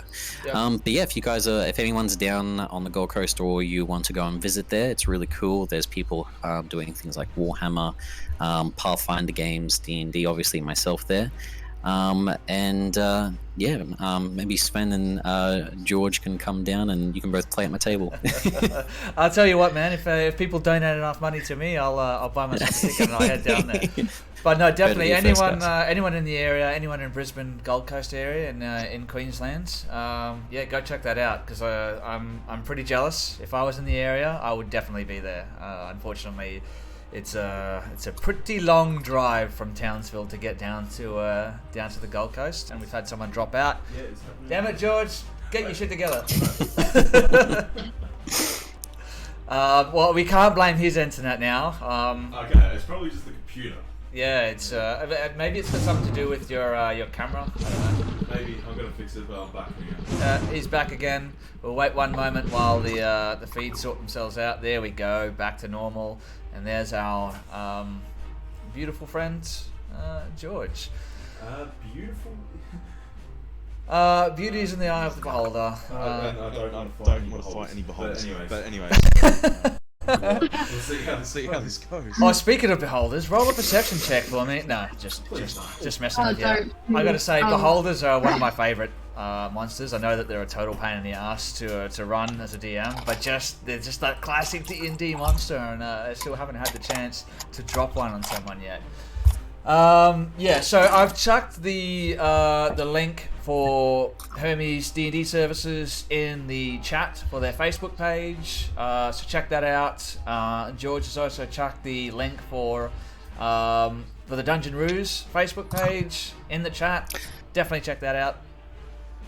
It's awesome. I've been looking at my advertising marketing, and it shows that 99% of you aren't subscribed yet. Please subscribe. Yes, please subscribe. I'm definitely I'm getting all your feeds and everything like that, so I'm keeping an eye on what you're doing, man, because it's awesome. I definitely see Beholder in this party's future. Hey, stop giving away spoilers, man. Okay, time to kick some butt. All right, let's get back into it, guys. When last we left our intrepid adventurers, they were embroiled in a life or death combat with an unknown creature, an assailant not of this world. And once I managed to get the DM's feed back up, there we go. Count Goldream, we go to the top of the second round. So if you're tracking rounds, guys, this is round number 2. You are up and you're not here, which is going to make taking your turn extremely difficult. So tell you what, we're just going to move on, and we're just gonna pick him back up when he gets back here. Ronin, Count Goldream seems to be sleeping on the job. Let me just have a quick look. I need you to roll another Constitution saving throw for me, Ronin. I'd rather not. Okay, don't worry about that. No, it's fine. That's very cool. 19. Yeah, you didn't need to worry about it.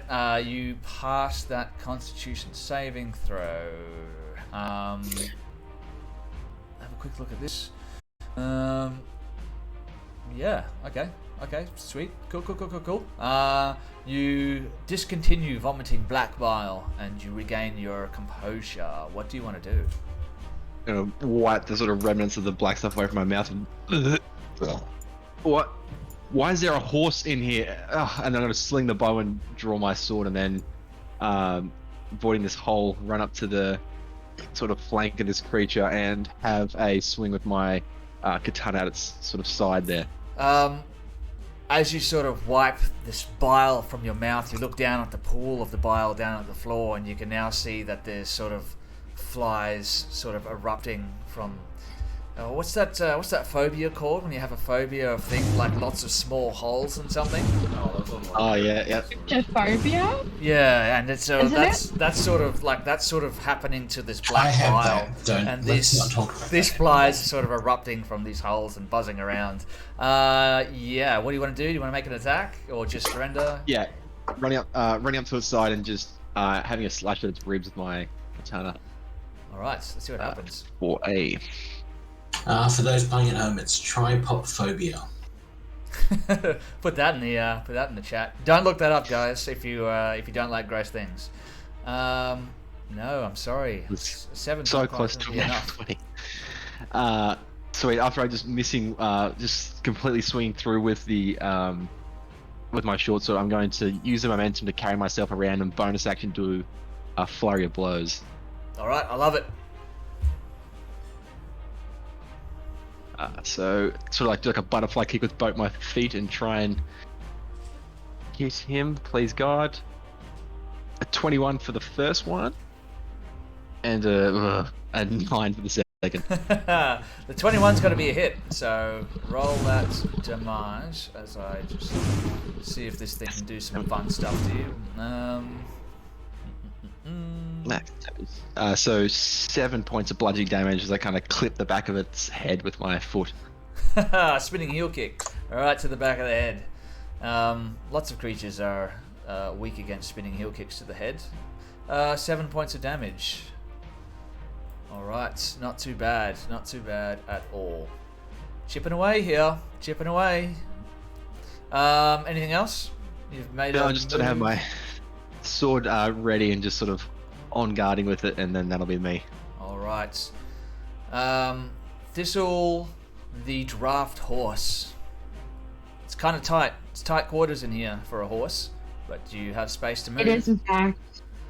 Did Goldring have a turn? Oh yes, actually, sorry. No, we'll yeah, because you weren't here, we actually kind of skipped your turn. Just decided sorry. you fell asleep. No, you can take your turn now if you want to, and we'll go back into normal. You can start your turn with a con save. Yes, you Oh, can. no, Oh, none of that shit. yes, you can. Thank you, Christian. 21. Lucky this time. Getting the high rolls down. I am the Teflon man. Alright, so for Goldring's turn, he's going to kneel, produce his shield, and he's going to bless thou thy party that thou may abstain from this abhorrent beast here. And at the first level, he's going to go ahead and cast bless for the greater good of the party, which will give three creatures of my choice. Sending that to game log, by the way. So that's obviously the remaining party. Whenever a target makes an attack roll or a saving throw before a spell ends, which is 1 minute of combat, obviously, target can roll and add a d4 and add the number rolled to the attack roll or saving throw. Because we're getting sick of these Constitution saving throws, so for a greater good, I do bless the party. Yeah, no, that's a good use of your turn. So just keep in mind, guys, 1 minute is going to be 10 rounds. So we've cast that on round number 2. So when we get to round number 12, if we get that far, that's going to dissipate. So everyone gets a d4 to a attack or saving throw. D4 to an attack or saving throw. That could be the difference between a hit Yeah, and I can think miss. later. Could be the difference between life and death at this point. Okay, so we'll go to Thistle then. Thistle, you may now take your turn. Awesome sauce. Do I start with a con roll? Yes. Yeah. Make a horsey con roll. I will. 23! What just happened? Nay. So now there's 2 DMs to get sad. Awesome. So, Thistle will move. I will actually unwild shape. But first I'll sort of move towards the stairs. Unwild shape. And then just tuck myself into like, I guess the crevice in the stairs, if that makes any sense. I will say though, if you're moving out of that 5 foot range, you will incur an attack of opportunity from this creature. I forgot about that. So, are you sure? You can do it if you want to, but he will get a free attack on you. Yeah, that's fine. May as well. I'm gonna have to unwild shape anyway, so. I'll tell you what. As a horse, you could use the disengage action as an action, and I think unwild shaping is probably a bonus action. Is that right? Look, I would have no idea. Let me check. I would say so, to be honest.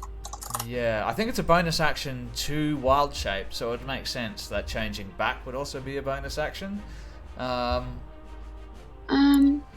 Starting at second. Doesn't really say anything. I'll send it to the chat. Most DMs that I've known, it's just a free action to drop it. Yeah, I think that sounds about right. Holy shit, I'm not reading all of that. Yeah, it's a free action to drop that, so you can That's why you're the DM. You have discretion. You can, as an action, you can disengage. Our free action, transform back into your normal elven self, and that way you won't incur an attack of opportunity, but you won't have an action to use to make an attack or anything. All right. That's okay. Okay then, that sorts that out. I'll change your size back to small or medium. There you go. Go ahead, move where you want to move to. Back over to the stairs. Okay. So I said that was a free action. So if you would like, if you have a bonus action that you can take, you may do so. Ooh. I have to check if Spirit Totem is a bonus action. It is a bonus action! Mass healing for everyone! So I would like to cast Spirit Totem. Should I send that to the chat? Yeah, if you can. It always helps to keep track. As long as it's not like a novel. Oh yeah. No, it's not really. In 1773, This is gentleman by the name of Roger G. Hammerstein. If the first one was the Fellowship of the Ring, this one is the Two Towers. So what are we choosing here? Bear spirit, hawk spirit, unicorn spirit? Unicorn, please. Okay, I should have guessed. So basically everyone gets advantage on ability checks. Made to detect creatures in a spirit's aura. In addition, if you cast a spell using a spell slot that restores hit points to any creature inside or outside the aura, each creature of your choice in the aura also regains hit points. So, like, if I heal someone, everyone gets healed all at once. You and your allies gain advantage. If you cast a spell using a spell slot that restores hit points to any creature inside or outside the aura, each creature of your choice in the aura also regains hit points equal to your druid level. So whenever you heal someone, they're going to get an extra 3 hit points of healing.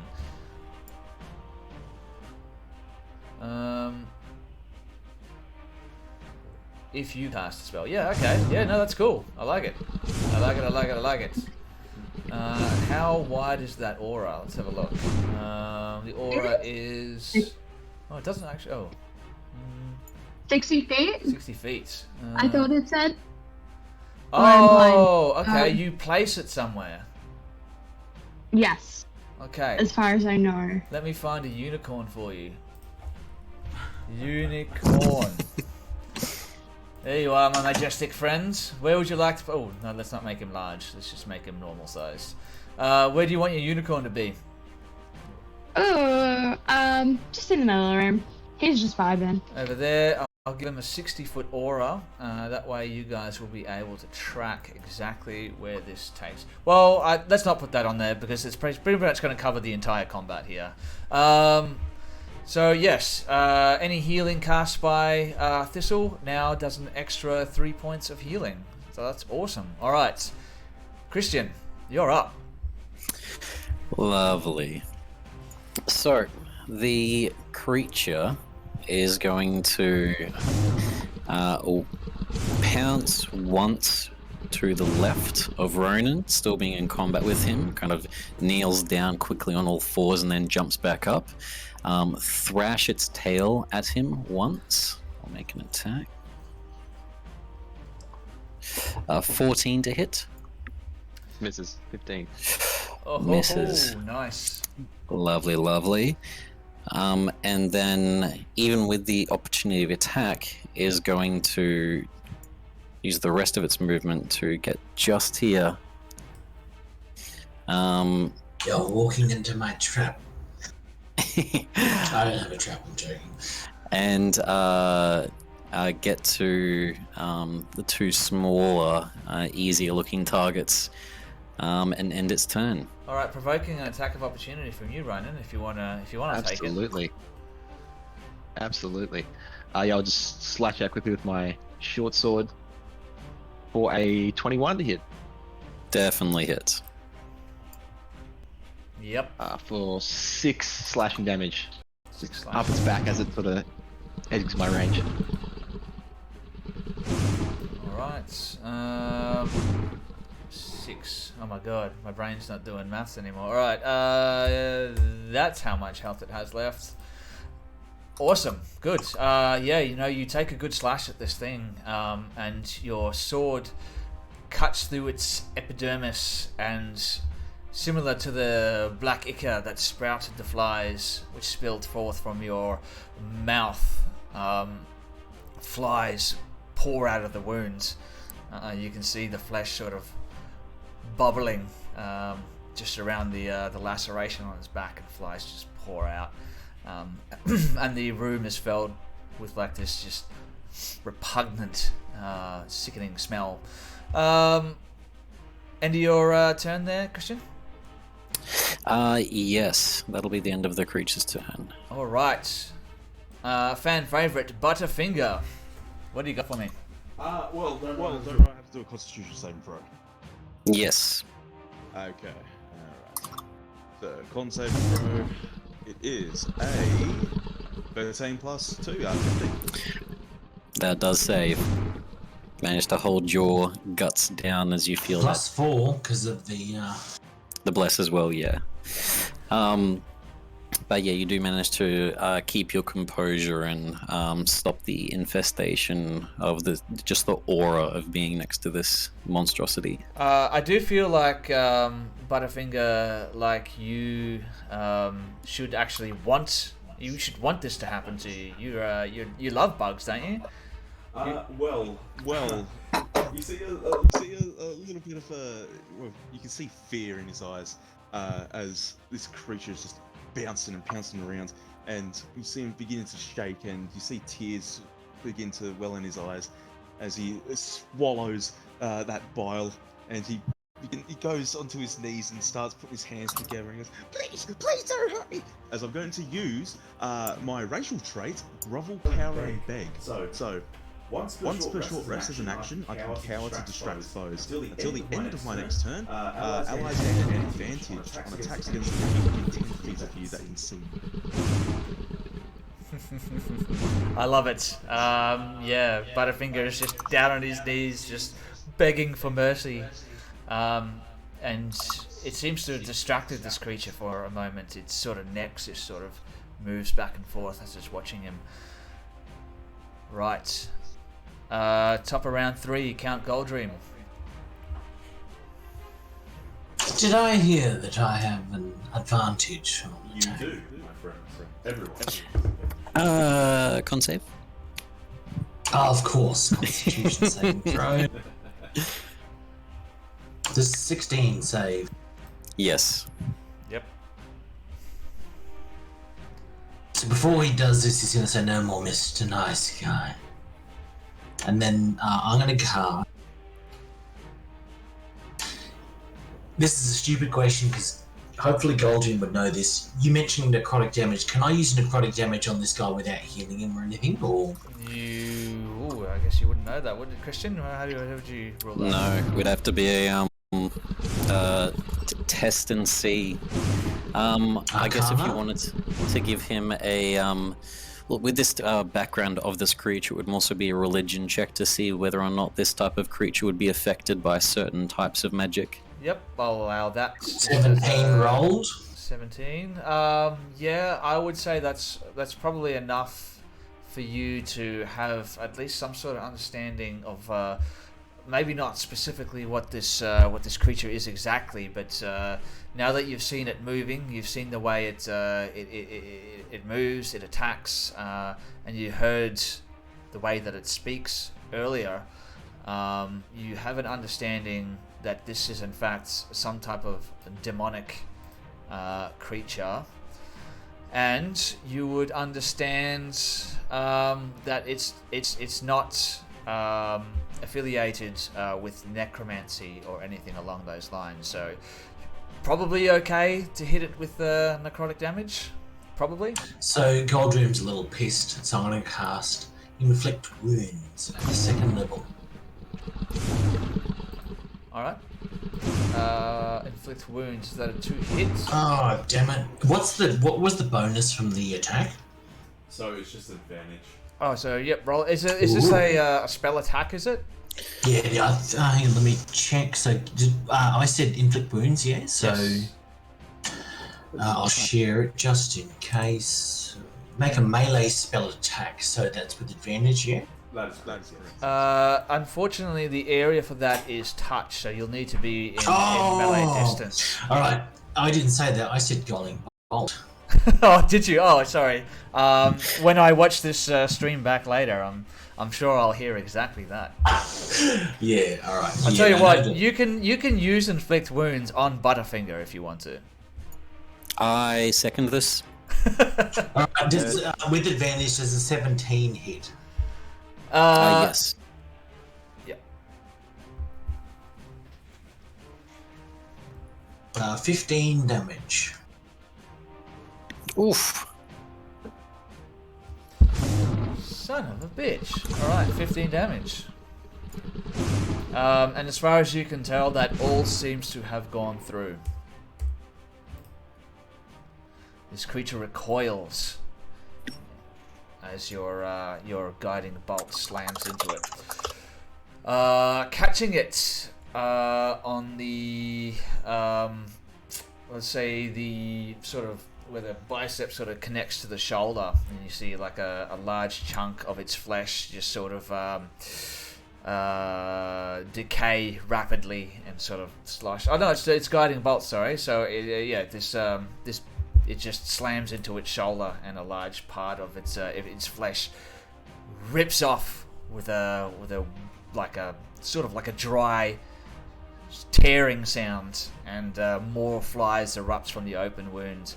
Want to do anything else? Hang on, let me check where I want.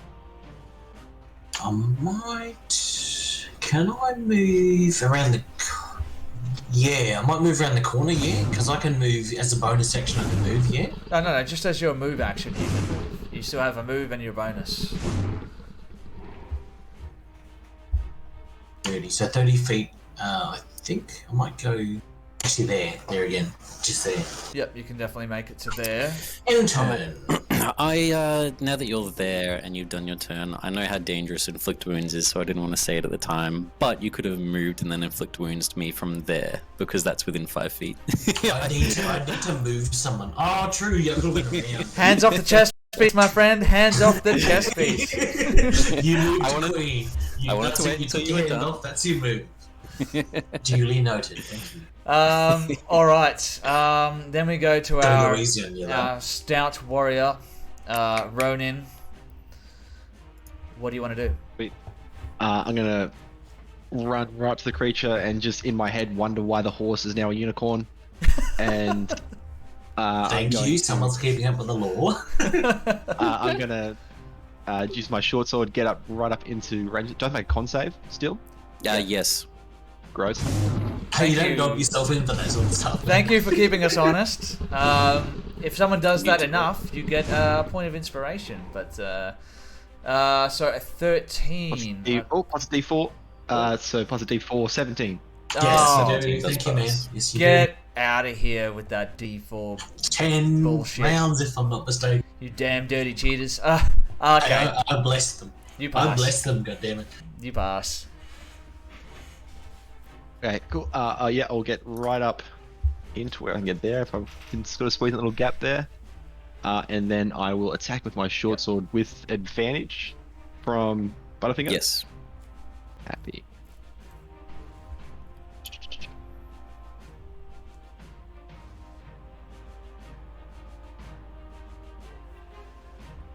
Come on, 2 net for ones.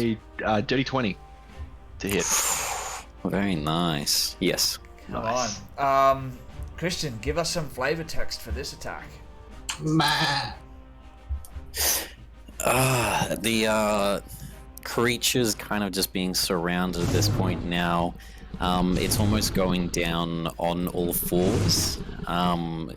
Not so much cowering, but like a cat kind of cornered is flicking both its tail and head around, trying to defend itself and getting prepared for something as it's getting kind of picked on, I guess. Yeah, you damn bullies. This thing was just here minding its own business. You bust into its house. Don't even ask it its name. You just start beating down on the damn thing. You can see a single tear roll down of its face. Oh, don't do that. Wow. And you see 3 baby demons poke their head out from behind the barrels and like, Daddy, is everything okay? The next. Just bring them on us here. You're not allowed to do that. Low blow. Alright, Thistle, you're up. Oh wait, sorry. With sorry. my bonus action, Of course. I'm gonna spend another key point to do flurry of blows again, and then like kick up, and then axe kick it back down again with the 2 attacks. Love it. With advantage. With advantage still. Ooh. You. So for the first one is 18, That's a hit. and the second one is rolled both at the same time. Second one, natural 20. Oh, Deal. Alright, let's resolve the first one first. Let's give us some Standoni damage, and then we'll resolve that natural 20 afterwards. Oh, I think it automatically rolled the natural 20 first for me. Oh, okay. Alright. It did. Alright, Okay, we'll just roll with that. You do 10 points of damage as you bring your foot just straight up, and with the ball of the foot you just catch it straight under the chin. You flick your foot up, and you finish this one off, and let me know how you kill this creature. Yeah, so I just slash it like through its guts, so it starts to go back to like sort of drop to one knee, and then I just basically punt its head up, and as its head sort of starts to fall back down again, I'll just keep my leg up and then axe kick down and just slam its head into the ground. And a voice sort of appears out of nowhere, and it's like, fatality. You. And you've defeated this creature. Butterfinger is still on the ground, crying. I feel so bad. a couple of seconds go by as you're all surrounding the body. The tail starts to welt up rapidly, shifting on the ground. Can I get everyone to make a dexterity saving throw? So, is Bless still up? 15, girlfriend. 20. 7 it.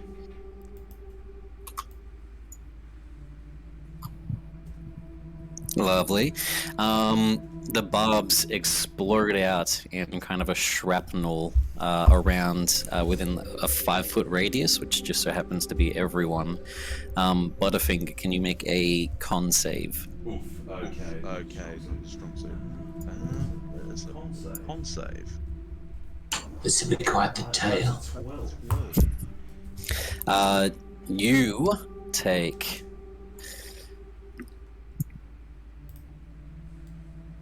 first of all, 3 piercing damage from the needles that rip through your flesh. Yep. and then your maximum hit point goes down by 4. Okay. And for the similar situation, same as Thistle, you start to see kind of black ooze pouring out of the small couple of needle holes that had been poked through, and everyone kind of goes quiet. There's no other noise in the crypt itself. And then you feel a small, weird sensation coming from your front of your face, and a fly crawls out of your left nostril and flies off. For the duration as well now, you will also be poisoned. Whack that on your sheet there, whack that condition. George, I'm seeing Butterfinger's health at 1. I'll just fix that. Okay, alright, cool. Because I was going to say a goblin runs up and just sucker punches you in the back of the head and roll a new character for me. No. Is there anything medicine check or something we can do here? Like, have we seen this before? Or yeah, you can roll a medicine check if you want to do so. Non-natural 20. Give me 1 second while I try to bring up. There we go. There you are. Yeah. Look. Non-natural 20. Do you want me to describe what they know about this poison, or do you want to pick it up? Because I got it up here. Or... I can pick it up on my side. So Yeah, as right. you are trying to check the body there, Gold Dream, you see several remnants of diseases that you would have studied over your time in the Clericould. The poison itself doesn't seem to be some sort of like venom or anything that is extremely toxic. That yellow liquid that was running from it seemed to actually be a combination of several different diseases that together were so powerful that they now formed a poison, giving you the disadvantage. But it seems that you guys are not only suffering from the poisoned condition, both Thistle and Butterfinger, but they're currently diseased.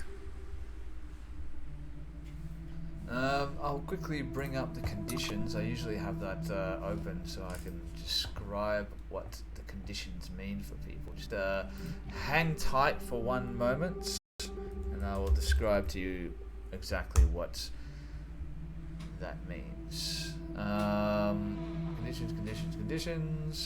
Conditions. There you are. So let's have a look. So we have the yes. So poison. So poison. You got your disadvantage on attack rolls and ability checks, as we described. And the disease. You're maybe not quite sure what the effects of that disease is going to be. Maybe time will reveal exactly how that's going to affect your body. And you can tell that the immediate threat at this point has been dealt with. Butterfinger, you would know with the way that it spoke to you telepathically. The crying that you guys heard was this creature trying to draw someone in. I told you. Don't go in. You listen.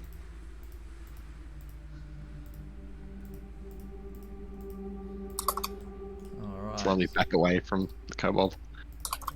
He's crying. Shall we loot? No.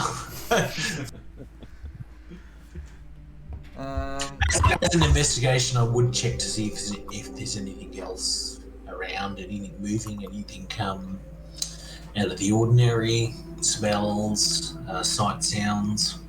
This guy's dead, I know, but we don't rest on our laurels here. So, do we see anything else at all? Or sorry, I wasn't paying attention to any of that. Could you say it again for me? So now that that guy's dead, Yes. we're not. Golden wouldn't just let his guard down. He'd be looking around for sight, smells, sounds, anything out of the ordinary, anything to suggest that this isn't just this guy. All right, yeah. There's Not a bad idea. Roll a perception check for me. Yeah, Ronan's going to be doing the same thing, so I'll help you. 21. 21 is pretty good. And Ronan? I was just helping him, so give him advantage. Roll again for me, Count Goldream. Let's just say that you're good enough to give him advantage on that one. 15. Or 21. So we'll go with the 21. You are all surrounding the body of this creature, facing outwards. With your weapons drawn, and you spend a good 12 seconds or something just listening, watching to see if you hear or see any further hints of movement. 12 seconds or so pass. You don't hear or see anything that would indicate that there are any more threats in this area. And that doesn't necessarily mean that there is nothing, but you don't notice anything.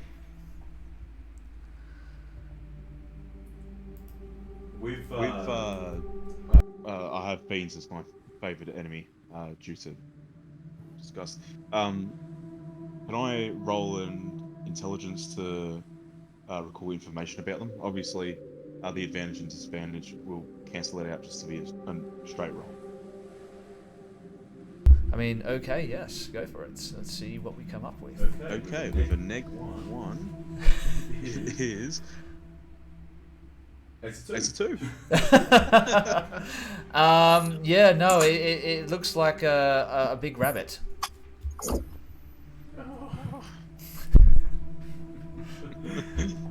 Keep that to himself.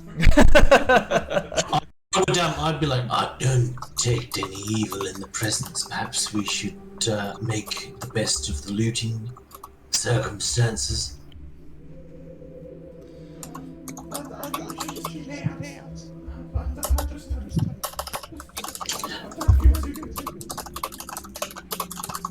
I guess because of the roll, Goldrin's pretty confident, so he'd, I guess, loot at least the dead dude. I'll check out the coffin he was like creeping out of. Yeah, there'd be sarcophagus. We need to break it up. So as I said, I would convey the fact that I don't detect anything at a reasonably confident level. Let us loot. All right, you want to have a look around. Are you going to be spending time digging into all the hidden crevices, looking behind things? Are you really turning this place over, or are you just having a casual look? Well, considering there was crying and stuff, was it Ronan who picked up on the fact that this guy was a trap? That would be Butterfinger, because he sort of had the most... was that translated to the group, or am I still looking for who would have been crying sort of thing? I don't know. Would Christian, what do you think? Would Count Goldream understand that this was a trap as well, or what do you think? Seeing the way that the bodies are kind of strewn about, and now that you have actually stopped and can see the stuff that's kind of fallen around the bodies, Ronan did notice some things originally. Do you want to do a quick investigation check? 13? 13? Still better than nothing. You should pass for average checks.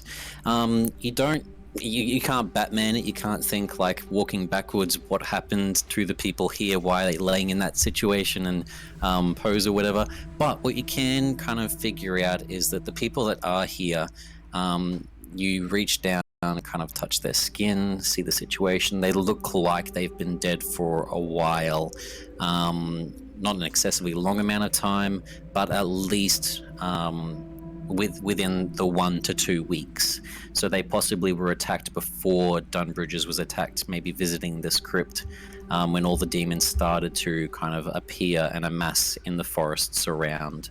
Whether this creature came earlier than the rest of the horde and had kind of just been waiting here. But the corpses of these humans are very cold, and both of them, the stuff that was on the ground that Ronan hadn't quite noticed, was small kind of offerings. So you see a broken plate on the ground and a couple of flowers and bits of now rotten and dead fruit. So it looks like it was some family members that were coming and visiting here that had perished when they were trying to visit loved ones and were attacked by whatever this creature is. So they kind of no intention of the trap. He'd just keep. Is that right? He has no idea it was a trap per se. Well, the way that obviously, if these people had been dead for so long, it most likely can be assumed that it was using its telepathy that you all heard in your head to fake being these people crying for help, and then attacking anyone else that entered. And you were the first unlucky, but also fortunate that no one else, civilians or commoners, came in. Some strong adventurers were the first people to encounter this fiend. Right, I'll just interject for a second. We just got a message on the stream there from the guys over at Valiant Odyssey. So I just want to give them a shout out too.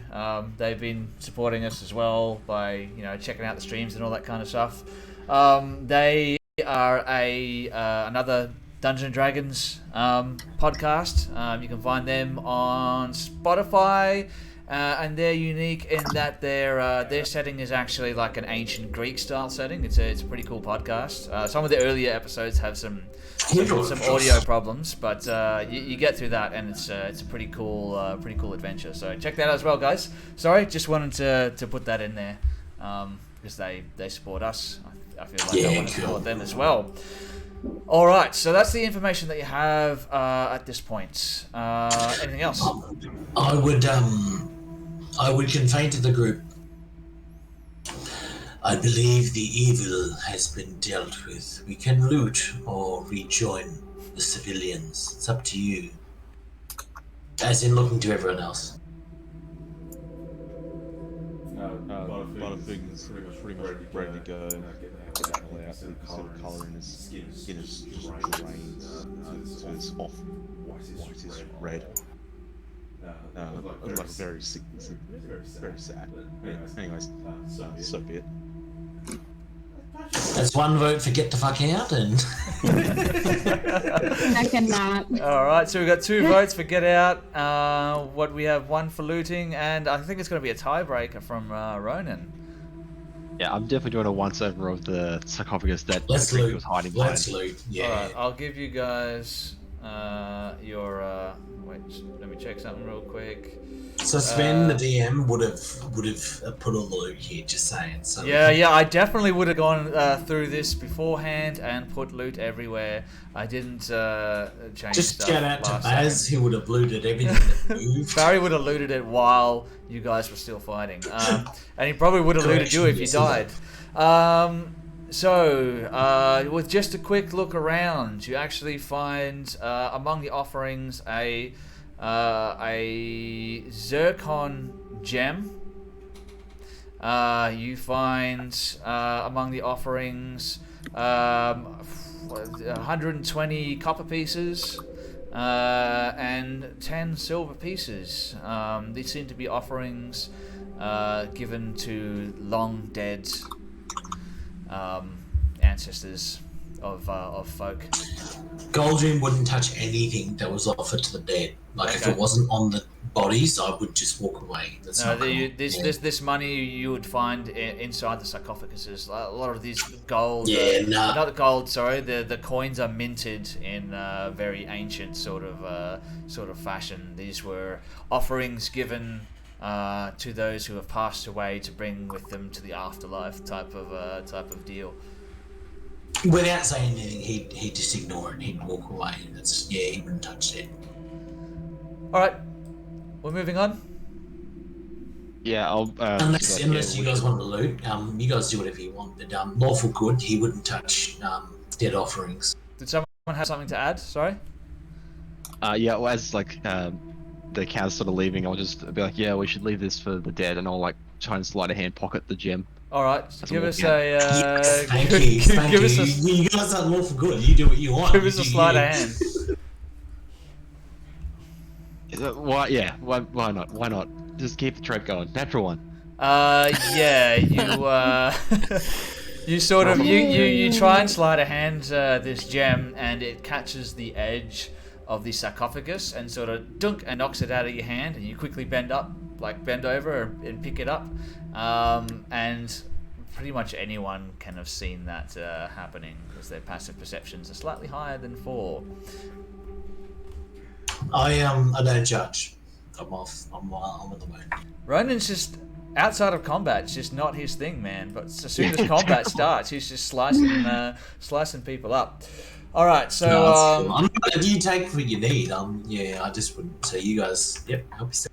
You guys, certain that you've cleared the evil that lurks in this graveyard, head back towards the road, and you turn towards your right, heading towards the north, and you pick up the pace a little bit to catch up with the rest of the group, and you do so.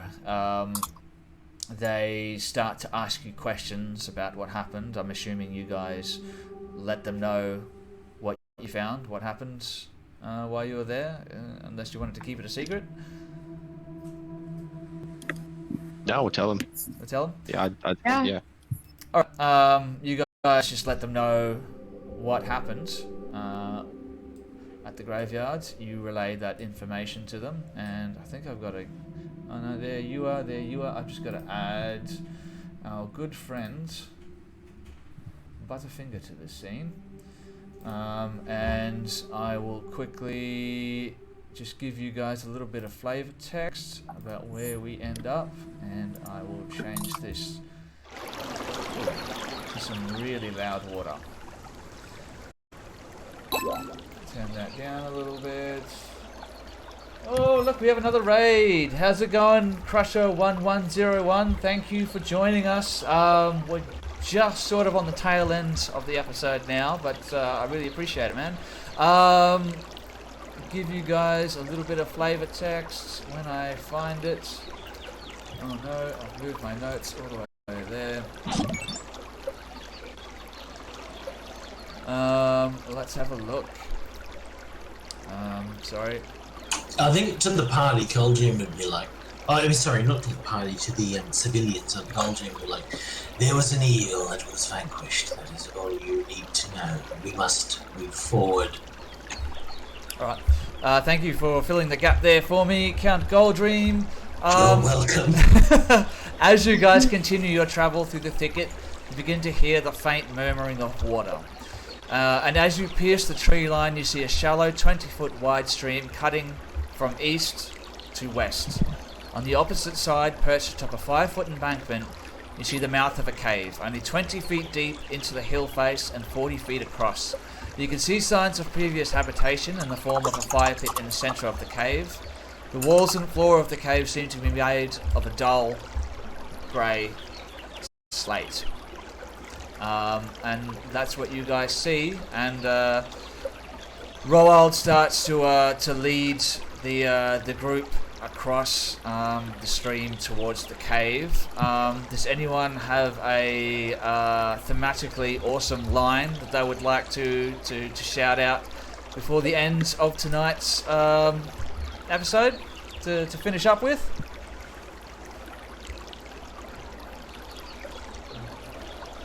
Give us something cool. Come on, guys. Sure.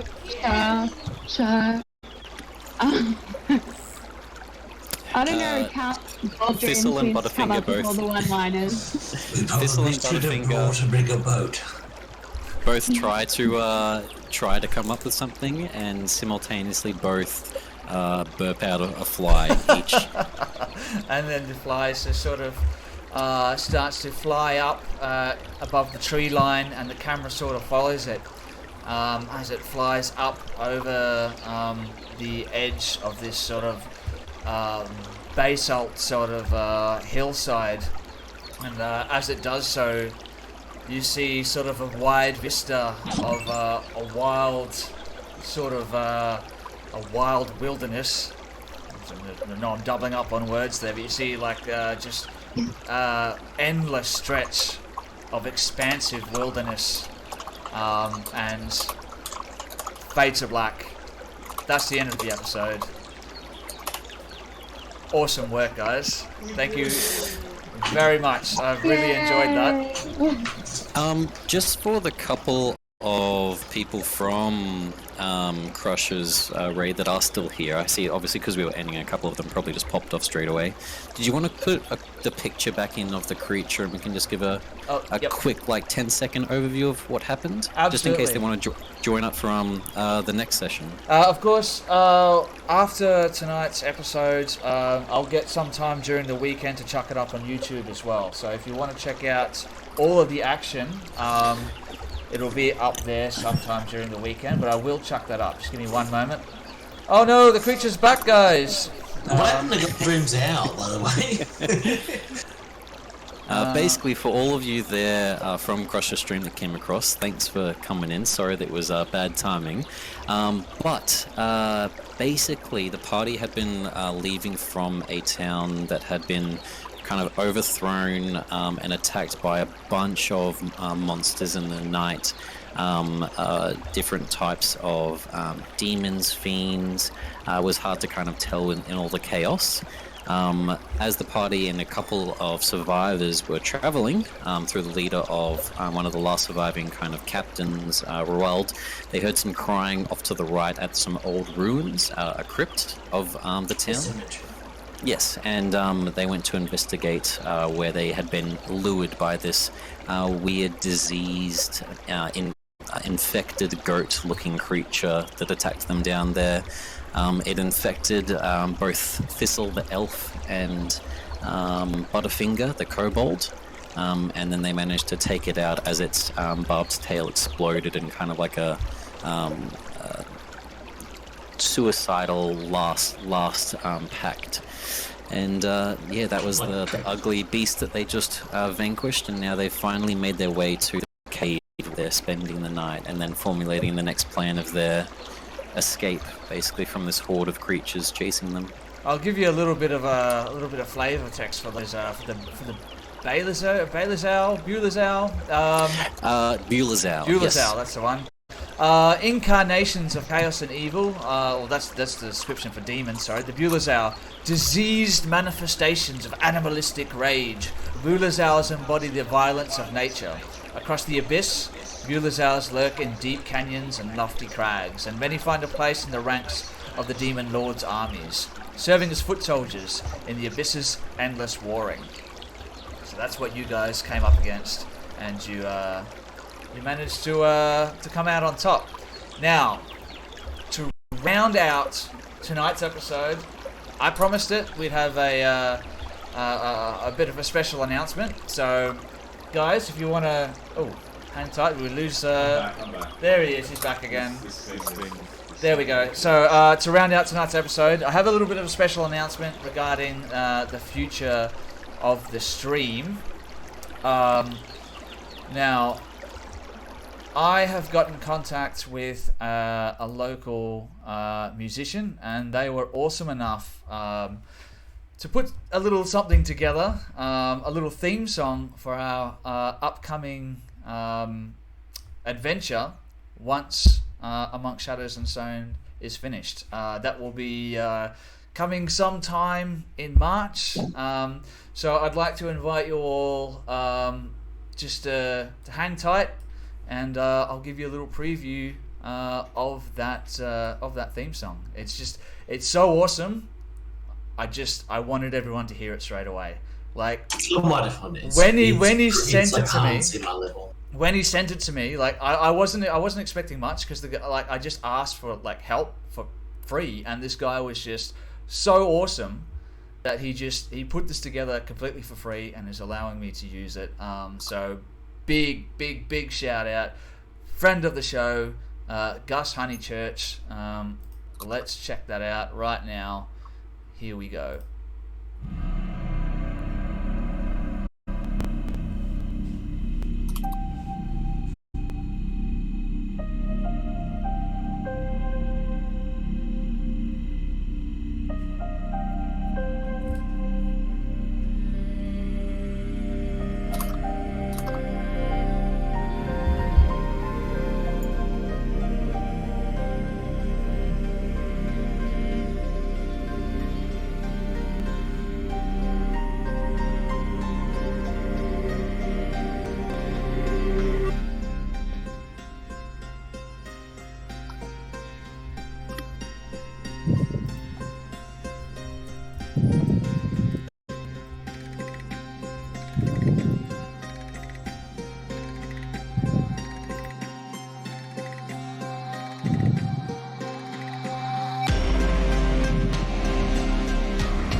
What do y'all think? You like that?